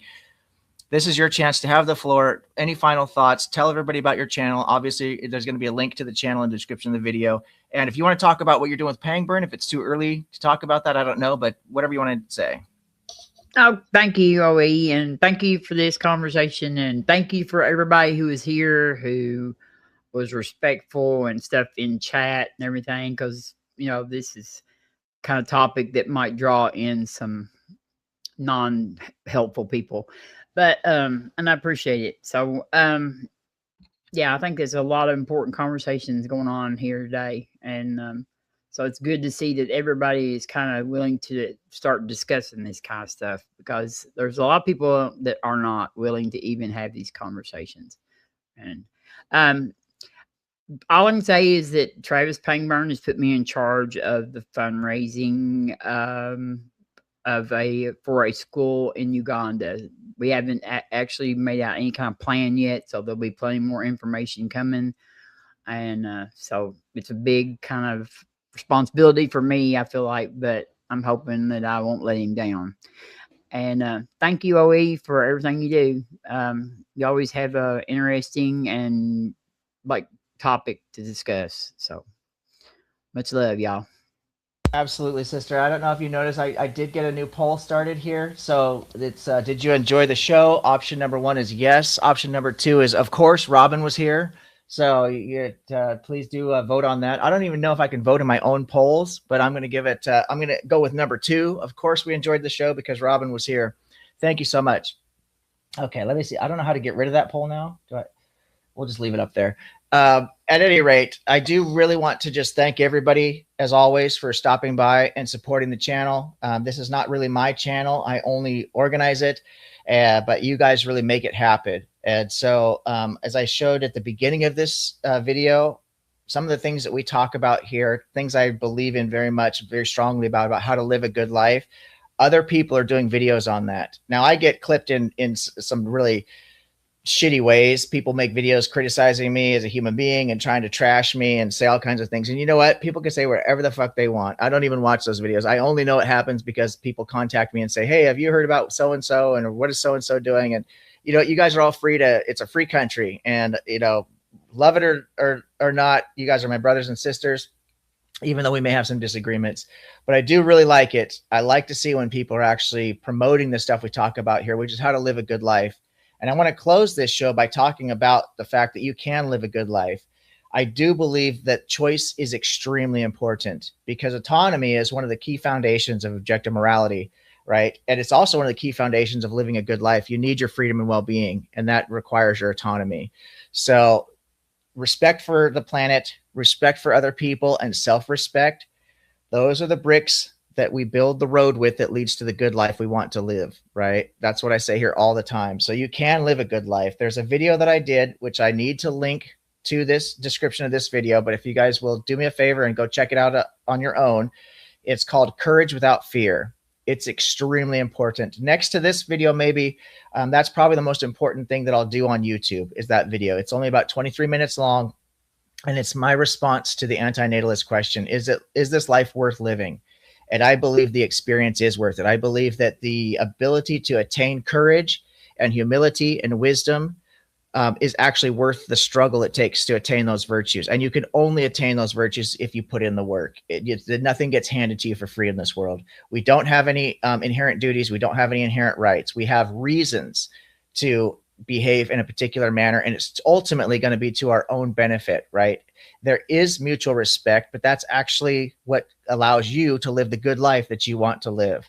So with that, I think I just want to thank our guest, life abolitionist, Jay Charles, the author of the book, Whose Life Is It Anyway? The Moral Debt for Life Enslavement. Check out the description of this video for links on how to purchase that book. And I will add links to panel members, people who I saw pop up in the chat, to the description of the video. And I'm trying to think if there's anything else that I have to add. I don't think that there is, so I'm going to do this. Speaking of people who are supporting the channel, the graphics that I'm about to play were donated by GeoSam. I really, really appreciate that he would take the time to do that. I didn't ask for anything, and I just opened my email last week, and GeoSam had reached out to me and created this little outro thing. So the channel is looking a little bit better. The music that I play at the outro, that was donated by Deconverted Man. So just really appreciate all the support from the community. It touches my heart to see my videos being played on other channels, to have people email me these graphics and images and songs and stuff. And I'm very grateful to all of you.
Let me calculate my odds of getting a big YouTube channel.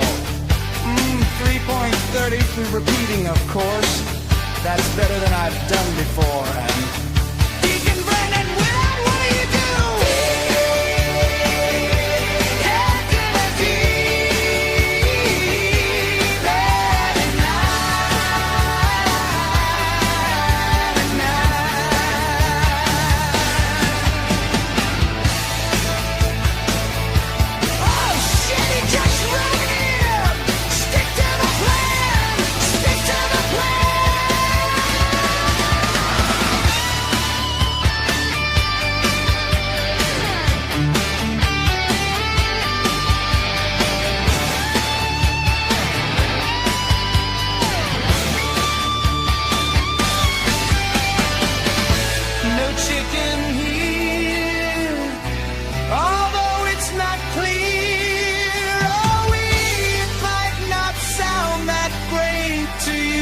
Just wait, objective ethics will be on your plate.